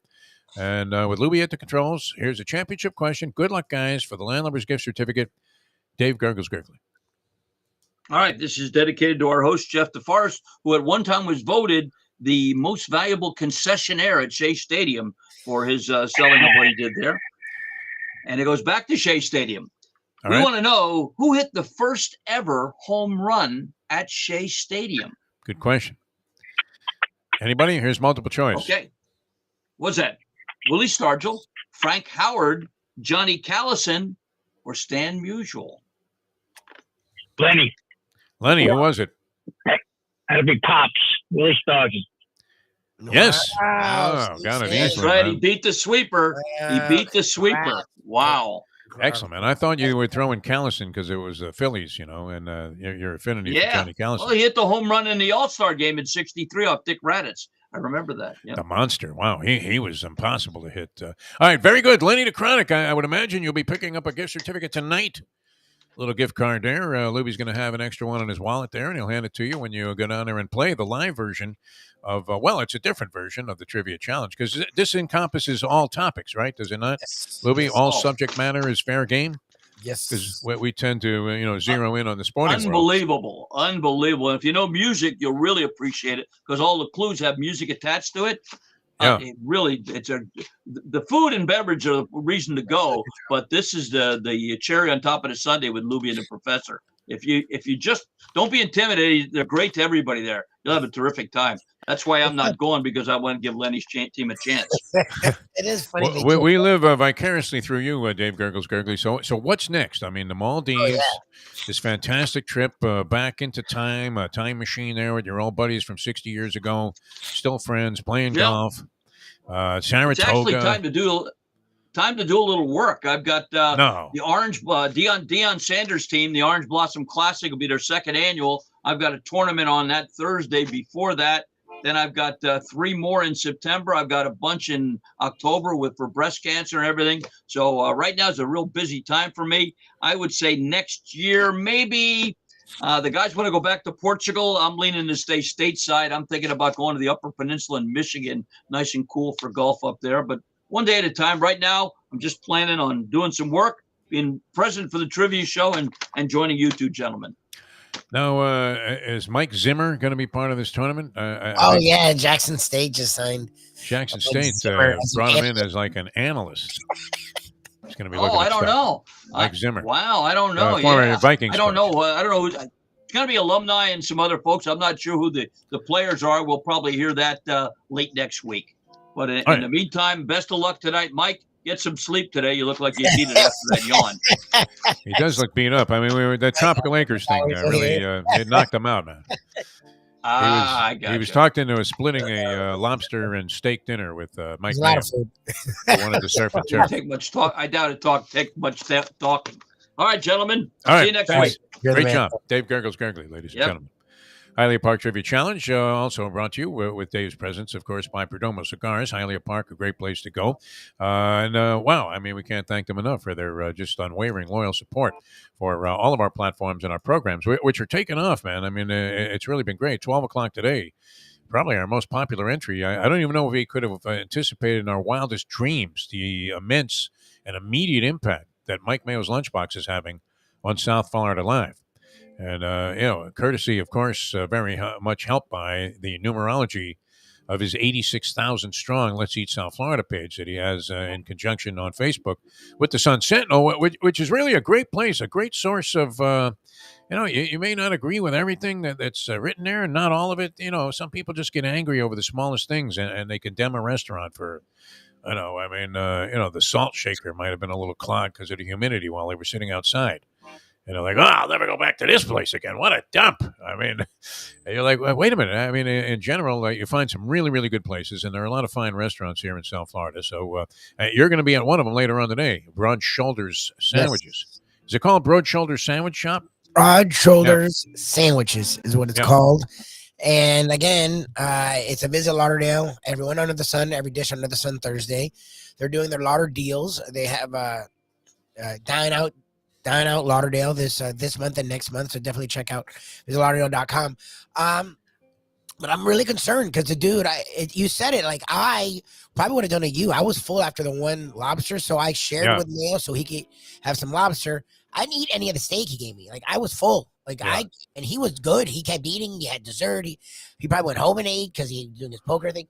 So I'm scared to death when we're at a sandwich shop, which is what he's been annihilating all month, and they're just giving him sandwiches. Like I'm actually a little scared. I'm a little concerned for Mayo in the next 4 hours. Jim Sarnia was with us for this debt payoff last night at Tropical Acres. Great place, Jack Studiali. What a gentleman, huh? Yeah, what a good dude. Nice guy. And, I mean, they go way back with this restaurant here in South Florida, 72 years. And I remember it was one of the first places I ever learned of because Sam Studiali, who would be Jack's father? It was his father, I think, yeah. Yeah. I mean, he established this thing a long time ago, and he was a big sponsor of thoroughbred racing shows. So they were great about that. Tropical Acres, always among my favorites, and they do a nice job. Huh? I mean, $35 for 2 lobsters? Are you kidding me? It reminds me of Tua. Like this place on Lexi, South Florida is like a lightning rod. Either you love it or you hate it. Much like Tua, there'd be no reason to hate it. Just don't go. I mean, that would be the thing. Tua's a good dude. He has good stats with no help, but either you love Tua or you hate Tua. Tropical Acres. Now it's been twice I've been there, and I get it. They're sponsored, but I've enjoyed it both times, and I don't. Yeah, me too. To the point where I get it every place, not everyone loves it, fine, but like the vitriol, it's like, what are people getting there? Sarnia had scallops; they look great. We both had lobster, the steak, the spinach, the potato. Even the potato was good. We had apps beforehand, and the prices. I mean, were right. A happy hour like as if you were going to freaking Chili's. For a real nice place. Like I don't know what people are getting there that they're not having a good experience, but I'm 2 for 2 of that place, man. That place is great. Yeah, I mean, it's the same mystery to me as I don't want to jump onto the political bandstand again. But you got a guy that said the guys that died in World War I defending our country, and democracy or whatever, were suckers. Thought John McCain was a loser. Didn't want to give him credit for being a war hero. Even this guy, skated with like plantar fasciitis or something. And, it was talking about grabbing women by the pussy. I mean, not like they made that up. That wasn't like fake news. I mean, there he is. His voice is on the recording there. And who loses his job? This is the amazing thing. Billy Bush loses his job. He didn't say nothing. I guess that was a problem. What was he supposed to say, Donald? I mean, I really think that's offensive to women. You're not going to say anything. What are you going to say, man? You're on a bus hoping this guy goes on Entertainment Tonight and gives you something. Gives you 30 seconds that, will go viral. Unbelievable. And that did. I mean, that was all over the world. But, I mean, and then all the other stuff, never mind the investigations and, the impeachments and the riots and all of this stuff, the advocation of violence, talking about, like punching people in the face and all of this stuff. And people still want this guy to get back in office. What am I missing here?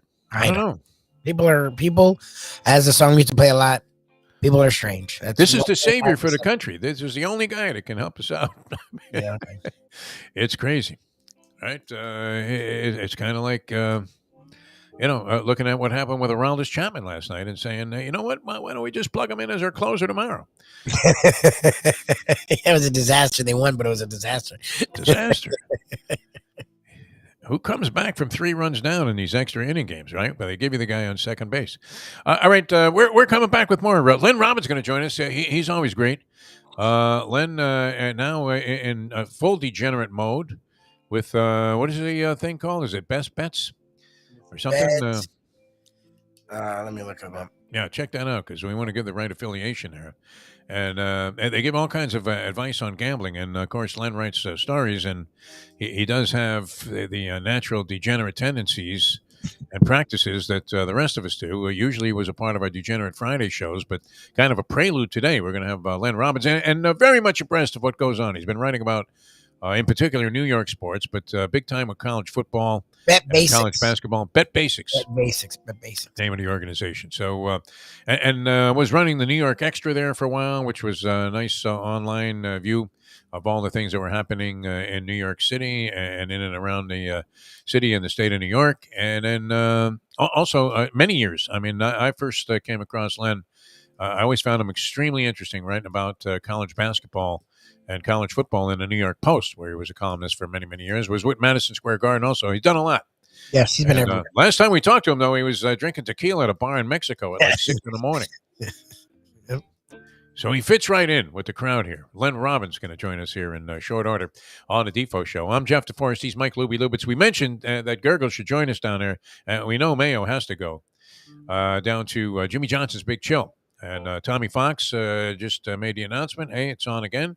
Everything's going to be happening. Larry Calvano, the owner there, was very impressed, by the way, with the work of Roy, who put together that video ad for Jimmy Johnson's Big Chill. This guy owns the joint, so if he was impressed, that's fantastic. And we're going to be down there. Jimmy's got his book coming out with Dave Hyde, Swagger, and we definitely want to be involved in the promotion of that.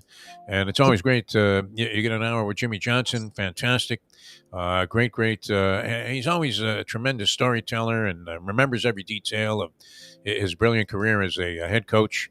And, obviously, it's funny, too, because you sort of mentioned Jerry Jones.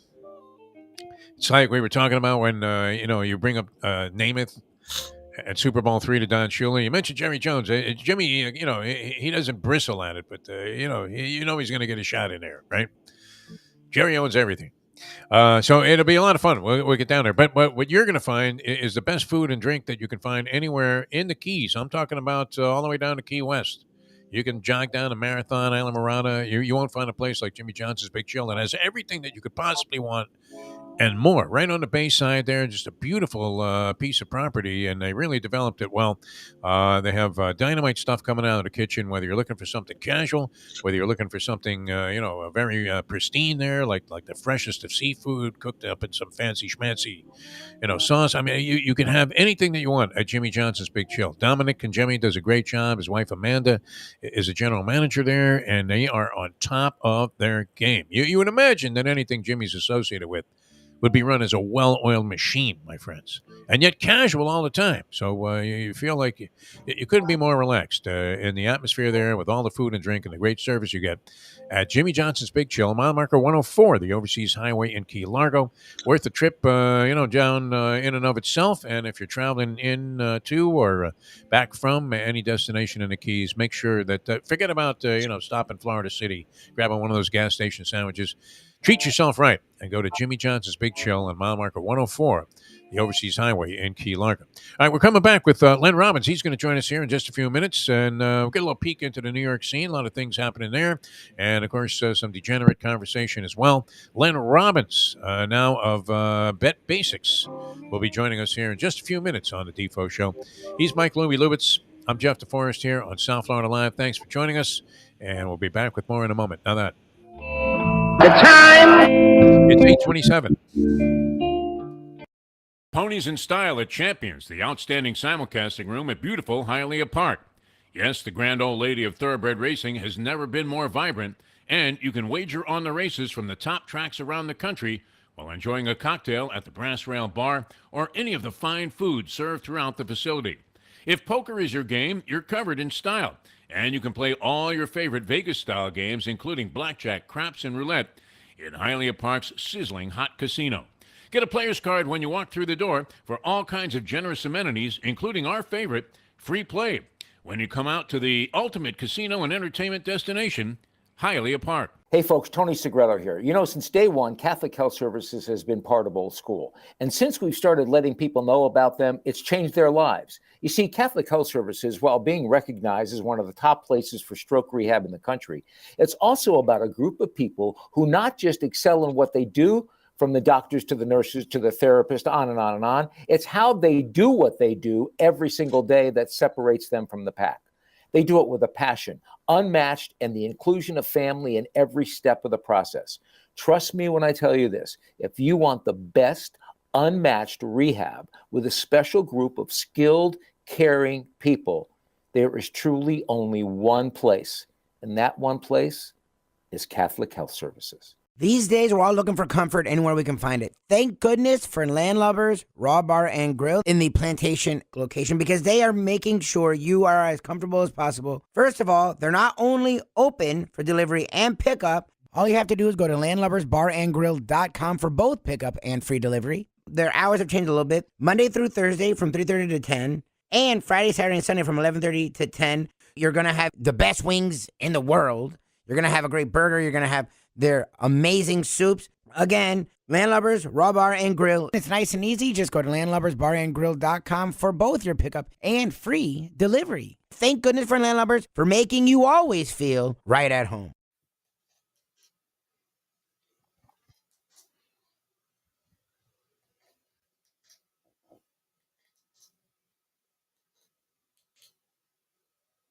To be or not to be, that is the question. Whether 'tis nobler in the mind to suffer the slings and arrows of outrageous fortune, or to take arms against a sea of troubles, and by opposing end them, to die, to sleep, no more, and by asleep, to say we end the heartache and 1,000 natural shocks. What could that have been about except Gambling. to hedge or not to hedge? The modern day odd couple, Defo and Lubie, are on now. It is, of course, the Defo Show. We were planning at one time, or at least it was discussed, to make that a regular feature on the Defo Show. Jeff DeForest, Mike Lubitz with you, South Florida Live. Great to be with you here. And we were thinking about doing Lubie Does Shakespeare at least once a week. And we tried it out there, but we were actually discussing whether or not to hedge off on a bet, which seems like a weak position to take. But all those hedge fund guys, they have a lot of money. So, Steve Cohen, right? Isn't he a hedge fund guy? He was hedging his bets, and now look what's happened, man. The Mets with a big win last night, and they open up 4.5 again on the Atlanta Braves. Joining us right now, the last time we checked in with this guy, and it was kind of interesting. He was chugging tequila at a bar somewhere in an offbeat place in Mexico, and I think he was at Agua Caliente betting the horses with a Hemingway lookalike. We welcome from Bet Basics, our good friend and a fellow Degenerate Brethren member, the great Lenn Robbins joins us here on the program. Lenn, are you back on U.S. soil? How are you, my friend? Lubie Shakespeare? Yeah. Central Park. What do we have now? Robbins Does Opera? Hey, we're willing to give anything a try here. I mean, it's all about making some numbers here and presenting those to our sponsors. I think that might be a big hit. No, you don't think Lubie would be appropriate in a lead role in some kind of Shakespearean production? Great voice. What's the one where the guy kills himself? One of those Shakespeare. Hamlet? Is that Hamlet? The best. Yeah. What was that? King Lear? I don't know. Midsummer Night's Dream. I can barely name you the plays, much less what they were about. Let me just tell you, okay, when you go to high school in Brooklyn and then you go to a SUNY college, yeah, Shakespeare's not one of those things that they're spending a lot of time on. Here in Miami, too, the only Shakespeare we knew about was Stanley Shakespeare, who met with, I don't know that there is such a thing as a timely death, but ended up like drowning in a fishing accident. But, a good wide receiver. You probably remember writing about him back in the days covering college football for the New York Post of the University of Miami. All right. I'm sorry. I feel badly. I owe you an apology, Lenn Robbins.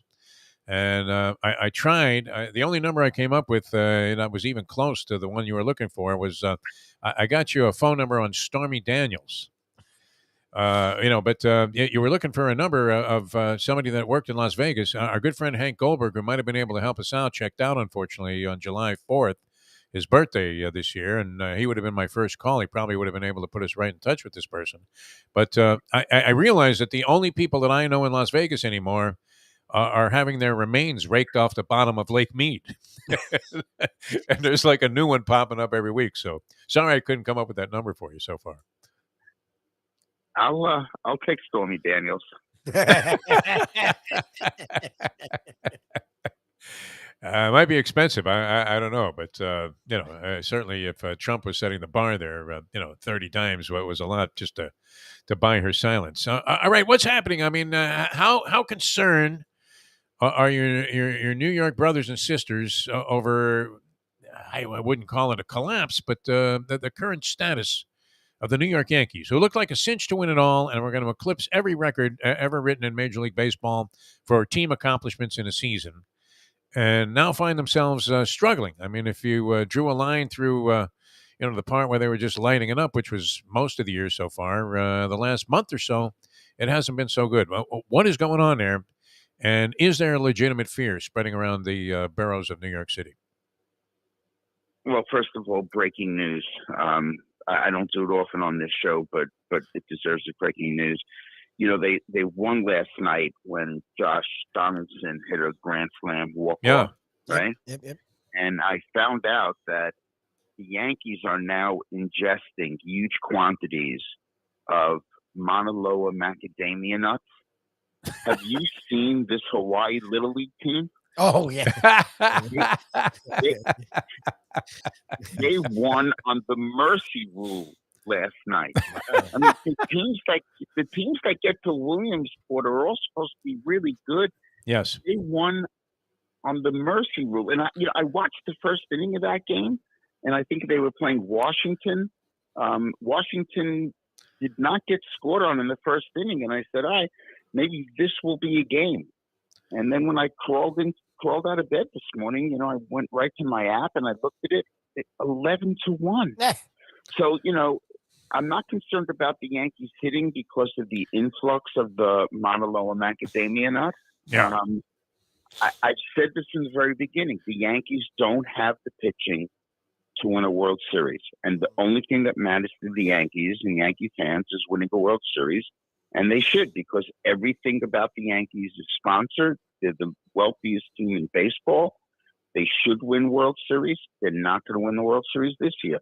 They'll win the AL East, and they can have a little parade like around Battery Park.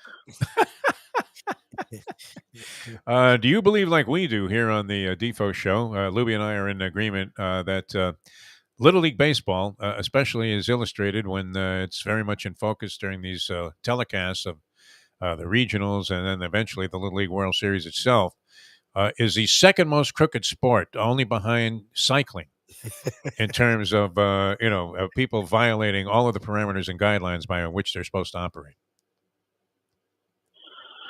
Well, this is a moment of incredible shame and stain on the New York area. Yeah. You guys remember, it must be like 20 years ago now, right? We did have a team from the Bronx get to Williamsport, which was amazing, right? We thought, oh my gosh, we don't have any baseball fields, at least none with broken bottles on them. Yeah, nothing. It's tough to get the funding, and we get there, and then we find out the starting pitcher is, 32 with a Cuban head. Yeah, it's a family. El Duque is starting, yeah. Expedition. And I forget what the game was that I was watching before that. But the first baseman was 6'2". Exactly. This is, and look, I can understand one kid has a growth spurt, right? Yeah. But what about the Fu Manchu mustache? How do you explain that? Yeah, ZZ Top beards usually are the giveaway of violations of the 12-year-old age limit. I don't know, Linda. I mean, did you see this Maryland softball team though in the girls' version of the Little League World Series? That they were behemoths. You know what? I'm going to get a lot of grief from this because we're in this woke society. I haven't been able to get myself to go over and watch the softball tournament. Okay. All right. Maybe I'm missing something. I don't know. I'll try, but I will say this, and these are the things that just sometimes they make you like stand back and look at your life and say, did I get it all wrong? Right? I thought I was married to like the kindest, sweetest woman on the planet, right? She does all good things for all people. And we're sitting at the dinner table last night, Little League World Series is on in the background, and I said, I think this is like my second most favorite sporting event, over like a couple of weeks, right? Behind March Madness. And she looked at me like she had finally found my little black book, right? Just that look of absolute, and she said, why in the world would I want to root for kids I don't even know? It was tough enough for me to go to all the times like our kids were playing, Little League and sit in the cold and, and the rain and I'm like, but they're kids. They're having a good time. She goes, they're not my kids. I'm not watching. And at that moment, I realized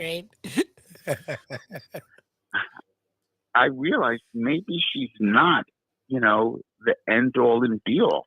Well, So it's a today sad time to realize that we'll 50 years into it. yeah.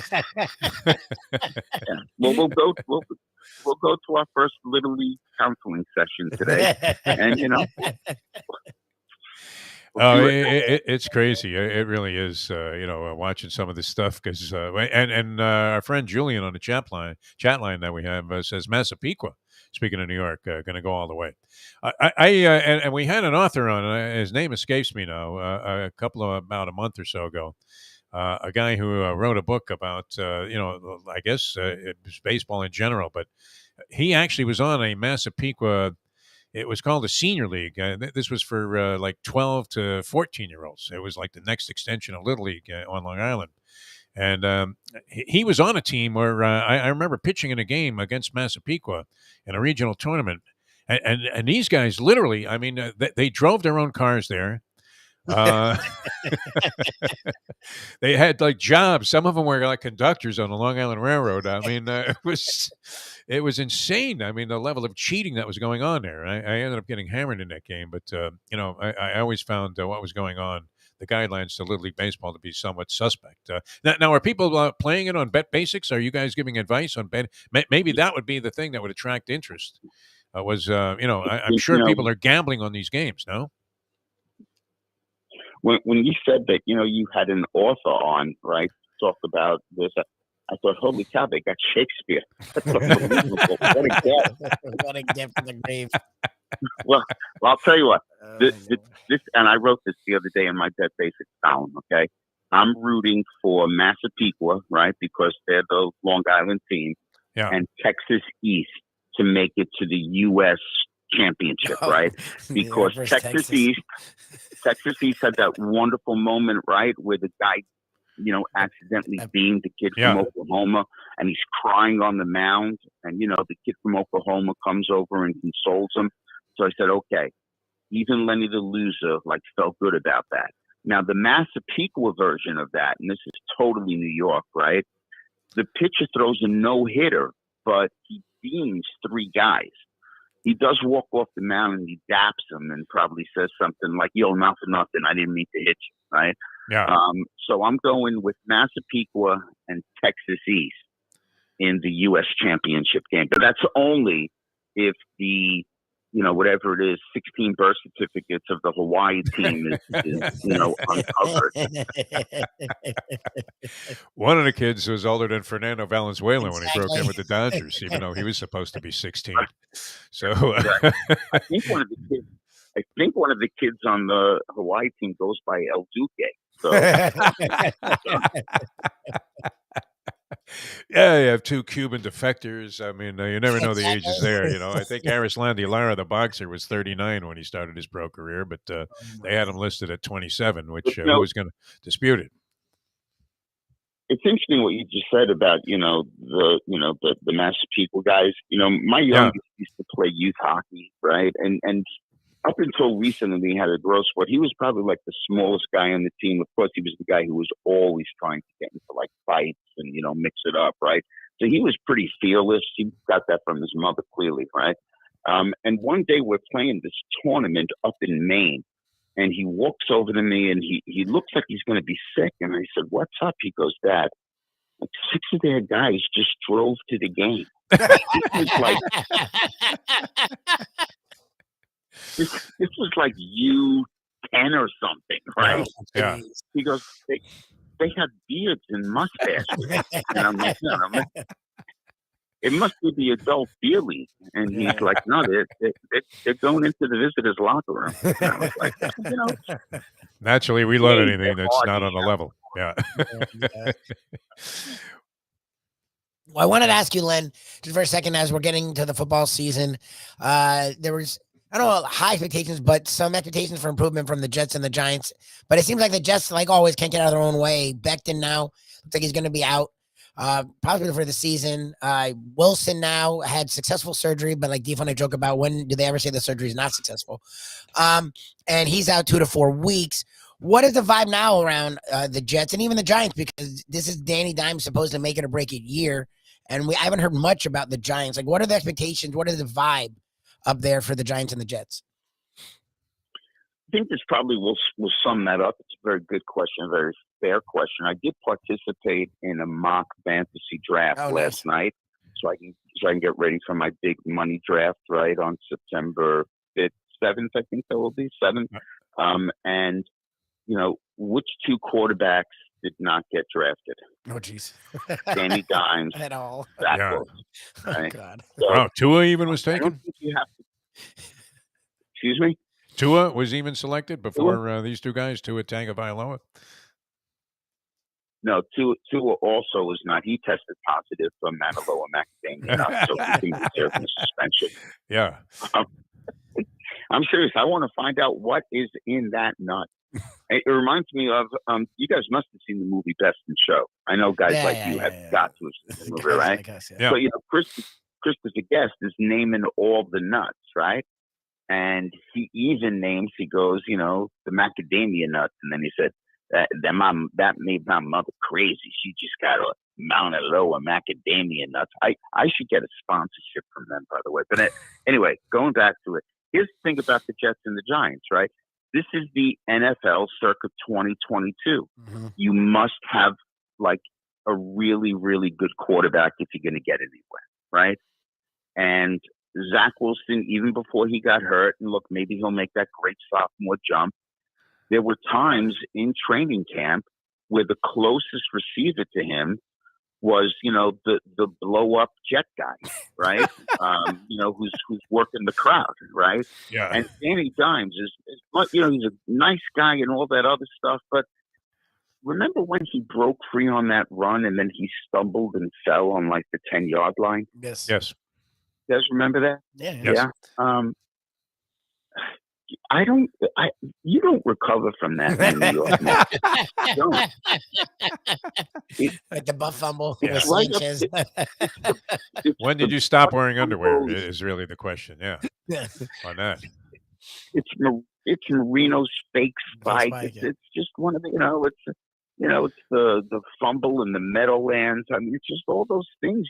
You don't recover from it.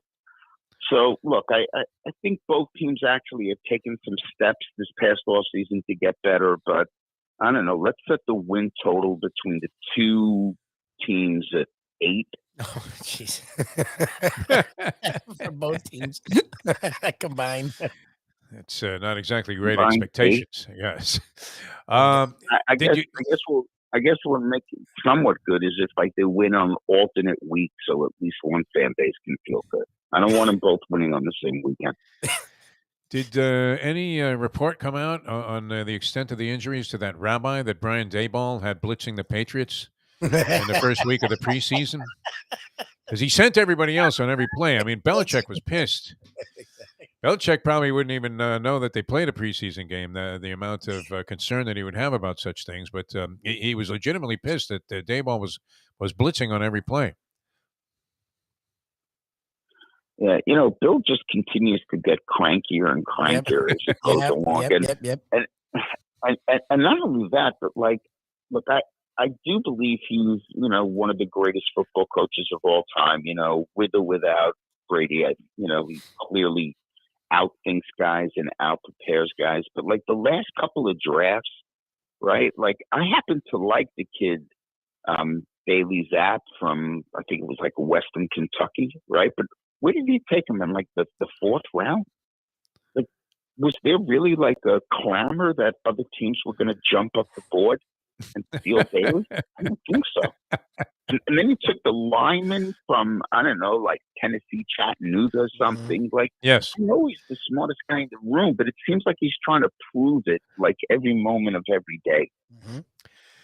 Either that or he's just making a mockery of it. I mean,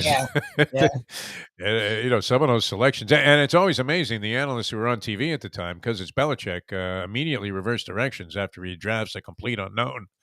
And they're, oh, man, what a stroke of genius that is. Bill, I mean, he's been knocking out of the park with these kind of guys for a long time. And, and then they, show a couple of pictures of Brady in the 6th round, and they always show him running that 40-yard dash where he looks worse than Rich Eisen as, he tries to complete that task. I respect that Kuiper and McShay must work very hard, right? And Yes. Lord knows they've carved out a great niche for themselves and, probably made a lot of money. But do you want to lead their lives? Do you want to be stuck in the basement? Do you want to be stuck in the basement with the projector and the cheese doodles and the Diet Coke so that you can say that, the offensive lineman that was drafted in the 6th round from Utah State, you can actually get on television and say, like, I'm really high on this guy. I watched his tape. You watched the tape of the 6th round draft choice, the offensive lineman from Utah State. How's the dating life going? Earl's losing some of that hair that he was famous for also. I mean, he doesn't have to gargle with mousse anymore to get it to stand straight up. He's got the one strand there, almost in Popeye-like fashion. All right, one more thing, Lenn Robbins, if you don't mind. And we're talking about Lenn Robbins. Bet Basics is where you can find his work now. And, everybody's sending it in on virtually everything that's happening, even in-game betting, which, is among my favorite way to separate yourself from your cash. But they have all kinds of good advice for you on Bet Basics. And, of course, Lenn's fine work as well. The Brooklyn Nets, what do you see evolving out of that, entire scene there? Because, obviously there's some, acrimony between Durant and Steve Nash and Sean Marks. This guy, Cy, is weighed in and says, I'm solidly behind management. Durant is under contract there. They haven't really been able to, find anybody that was willing to put up what they were demanding in a trade. What do you see happening? Kyrie Irving is back with the team. What are they going to do there? I want to answer that question, but I want to thank you for mentioning Bet Basics. And here's one of the things that you learn when you're in the betting world, right? Yeah.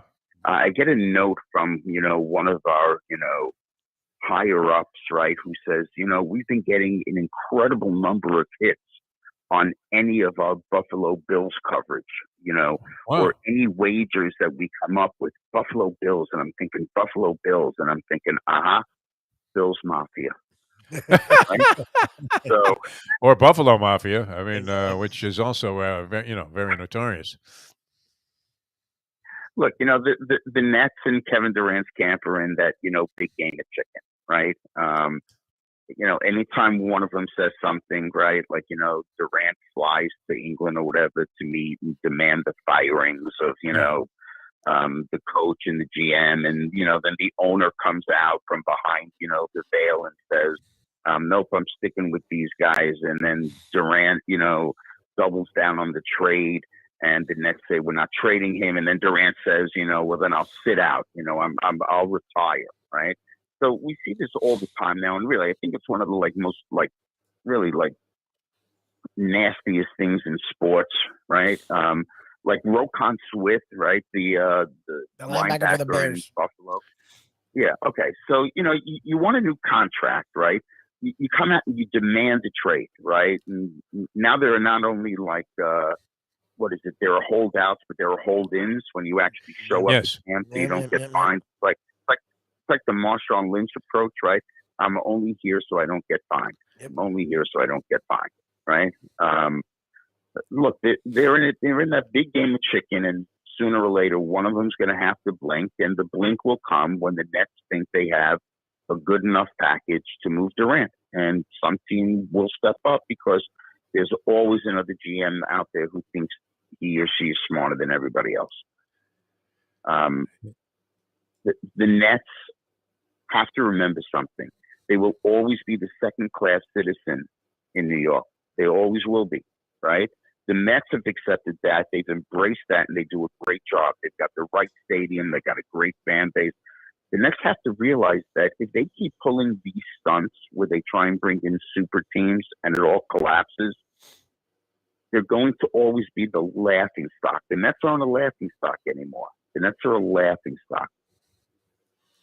Yes, you don't want to be the punchline and a bunch of lame jokes. Lenn Robbins, always great having you on the program. Thanks so much for joining us. Bet Basics is where you find his work, and they do a fine job. And, it sounds like there's even more steam on the Buffalo Bills than we anticipated here, because obviously not big fans of the idea that they're going to run away and hide in the division, hoping once and again that the Miami Dolphins have found some kind of solution to their years of being mired in mediocrity. Always a pleasure, my friend. Thanks so much for being with us. It's great. And I'll continue to try and search for that person's phone number or contact number for you. But like I said, it's drying up like Lake Mead, all of my sources there. Thanks, Scott. I got to tell you, I'm very nervous because in just the time that we've been on, 3 numbers have come in, all from Buffalo. Don't answer. We used to hang around at a place, and it was one thing when the guys from New York were in town, but when the guys from Buffalo, New York, were in town, there was definitely an extra amount of attention being paid to any of their whims or needs. And you didn't want to cross these guys; they were serious. Thanks so much for being with us, Lenn. It's always a pleasure, my friend. Guys, pleasure's mine. You guys are the best. All right, we'll talk soon. All right, thanks so much. Yeah, Little League Baseball, man. I'm glad he got into that. Well, of course, because it's true. Yeah, the little Hawaiian kid looks like Anthony Munoz. Exactly. When he was pitching for Chaffee High School in Ontario, California. I remember covering this kid, man. He would throw one over the backstop, and the guy would swing. It was so imposing, having Munoz on the mound. And we've talked to him about it. Remember, we had him a couple of times, and I always bring it up because he loves going back. And it kind of gives you a little bit of an in with a guy that you know something obscure about him. Because people never think of like Anthony Munoz as a baseball player, do they? No. But man, he was lights out. His high school was a place in Ontario, California, Chaffee High School, and I happened to be working at the newspaper in that town. So naturally, we got a lot of Anthony Munoz coverage, and it was like, wow, man, this guy is a monster in any number of sports. But chose football, and I think he made the right decision. Would you agree? Yeah, by most, he's considered the best left tackle ever. Yeah. Good guy, too, man. A real good guy. So that was a lot of fun. All right, a lot of fun being with you all morning long. Had a great time. You can catch Lubie later on, and this will be live. I'm not sure yet. I haven't 100% committed myself to going out there. Well, here's my problem. It's not that I don't want to get out there and be with you guys. I don't want to eat. All right? I mean, I just how could you possibly go there and not try one of the sandwiches, especially, with Mayo leading the pack there in the pace on National Sandwich Month, which I think he took a little bit too seriously. I think Sarni ought to reconsider passing this information along to him. That's the problem is Sarni, Sarni goaded him into doing it every day. Like, he was supposed to just do it on our show. Sarni, who keeps us straight, Mayo takes it too seriously. Yes. And Mayo's had like 21 sandwiches in 16 days. I mean, obviously, it's not like peanut butter and jelly. He's having no. I mean, they're not small bites either. It's not the Portnoy one bite concept. It's full blown, including that muffaletta sandwich that we had from Tom Tanazzini. My God, I mean, nobody could have grabbed that and taken a bite out of that. Nobody, except Mike Mayo. All right, but that's coming up 12 o'clock today. I'd like to make it out there. I'm not sure how it's going to go. Like I say, gravitational pull is probably going to send my vehicle careening in the direction of some horse racing action at Saratoga. Always good, too, because you only have so much time. I think they only have 2 weeks left in a meet, 2 or 3. It's possible. I think it's 2 because they have the Travers next week, and I think one final week, and then that's it. No more toga. And pretty soon we'll be relegated to the inner dirt track during the winter months at Aqueduct there, where, you're thinking, I'm betting this? You have to be kidding me. Well, it's better than betting Belterra and some of this other stuff, this direct that's on Monday and Tuesday. All right, so we had a lot of fun. We'll have the Degenerate Friday. I mean, it should be a spectacular. What do you have lined up? You have the Professor lined up. You have Mike Mayo lined up. The Greek, Professor, and Mayo. So we're almost all the way to our full Degenerate Friday, where we'll throw in Mark Lawrence into all that fun next Friday. Okay, and then we have another weekend of NFL football on tap, and we can get into some of that tomorrow on the program as well. Although I would be completely mystified as to what direction to go in any of these preseason games. I would not be able to gauge a single one of them for you. Do you have? I mean, how could you have an opinion on this? They still unless you knew. I mean, what the coaches were going to do. In terms of starters. Yeah, they still won't say. I have no idea. I don't. I give the Greek credit because he's not only he makes these picks, but he's like convinced. Like he really believes in these picks, and I'm like, good for you. I couldn't tell you who's playing in any of these games. You think these games are fixed? What do you think? Should Goodell be investigated for staging these games? Is there a reason for it? That I don't get. Yeah. It doesn't seem like they serve the purpose of what they once did, which was helping coaches make decisions about depth charts and who's going to make the squad and who's going to make the practice squad and who they need in the trade. I mean, it used to have some value, I think, beyond the scope of what it does now, which is let's just get through it. And if that's going to be, I mean, that was always a smaller element of things, but people wanted to see some kind of tangible evidence of what your team was going to be in the preseason. And I don't believe that exists for any squad now in the National Football League. They don't care, right? Nah. The first month of the season, Jason Cole always says this, that anybody that's betting on the first month of the NFL season may as well be playing Russian roulette with your money. Will an empty chamber there, man. It's De Niro. It's Deer Hunter. I mean, it's Christopher Walken. It's just crazy because that really is now the preseason, is it not? Because the preseason is treated as if it was not even a glorified practice session. It's not even considered as worthwhile as the practice sessions that they're conducting already. But full slate of games here, including tonight's entry, the Bears underdogs on the road against the Seahawks, who obviously are groping to try and figure out what they're going to do with quarterback. And the Seahawks are favored by 3.5 for Pete Carroll in that ballgame. All right, we will see you tomorrow at 7 with a Degenerate Friday, and later on at 12.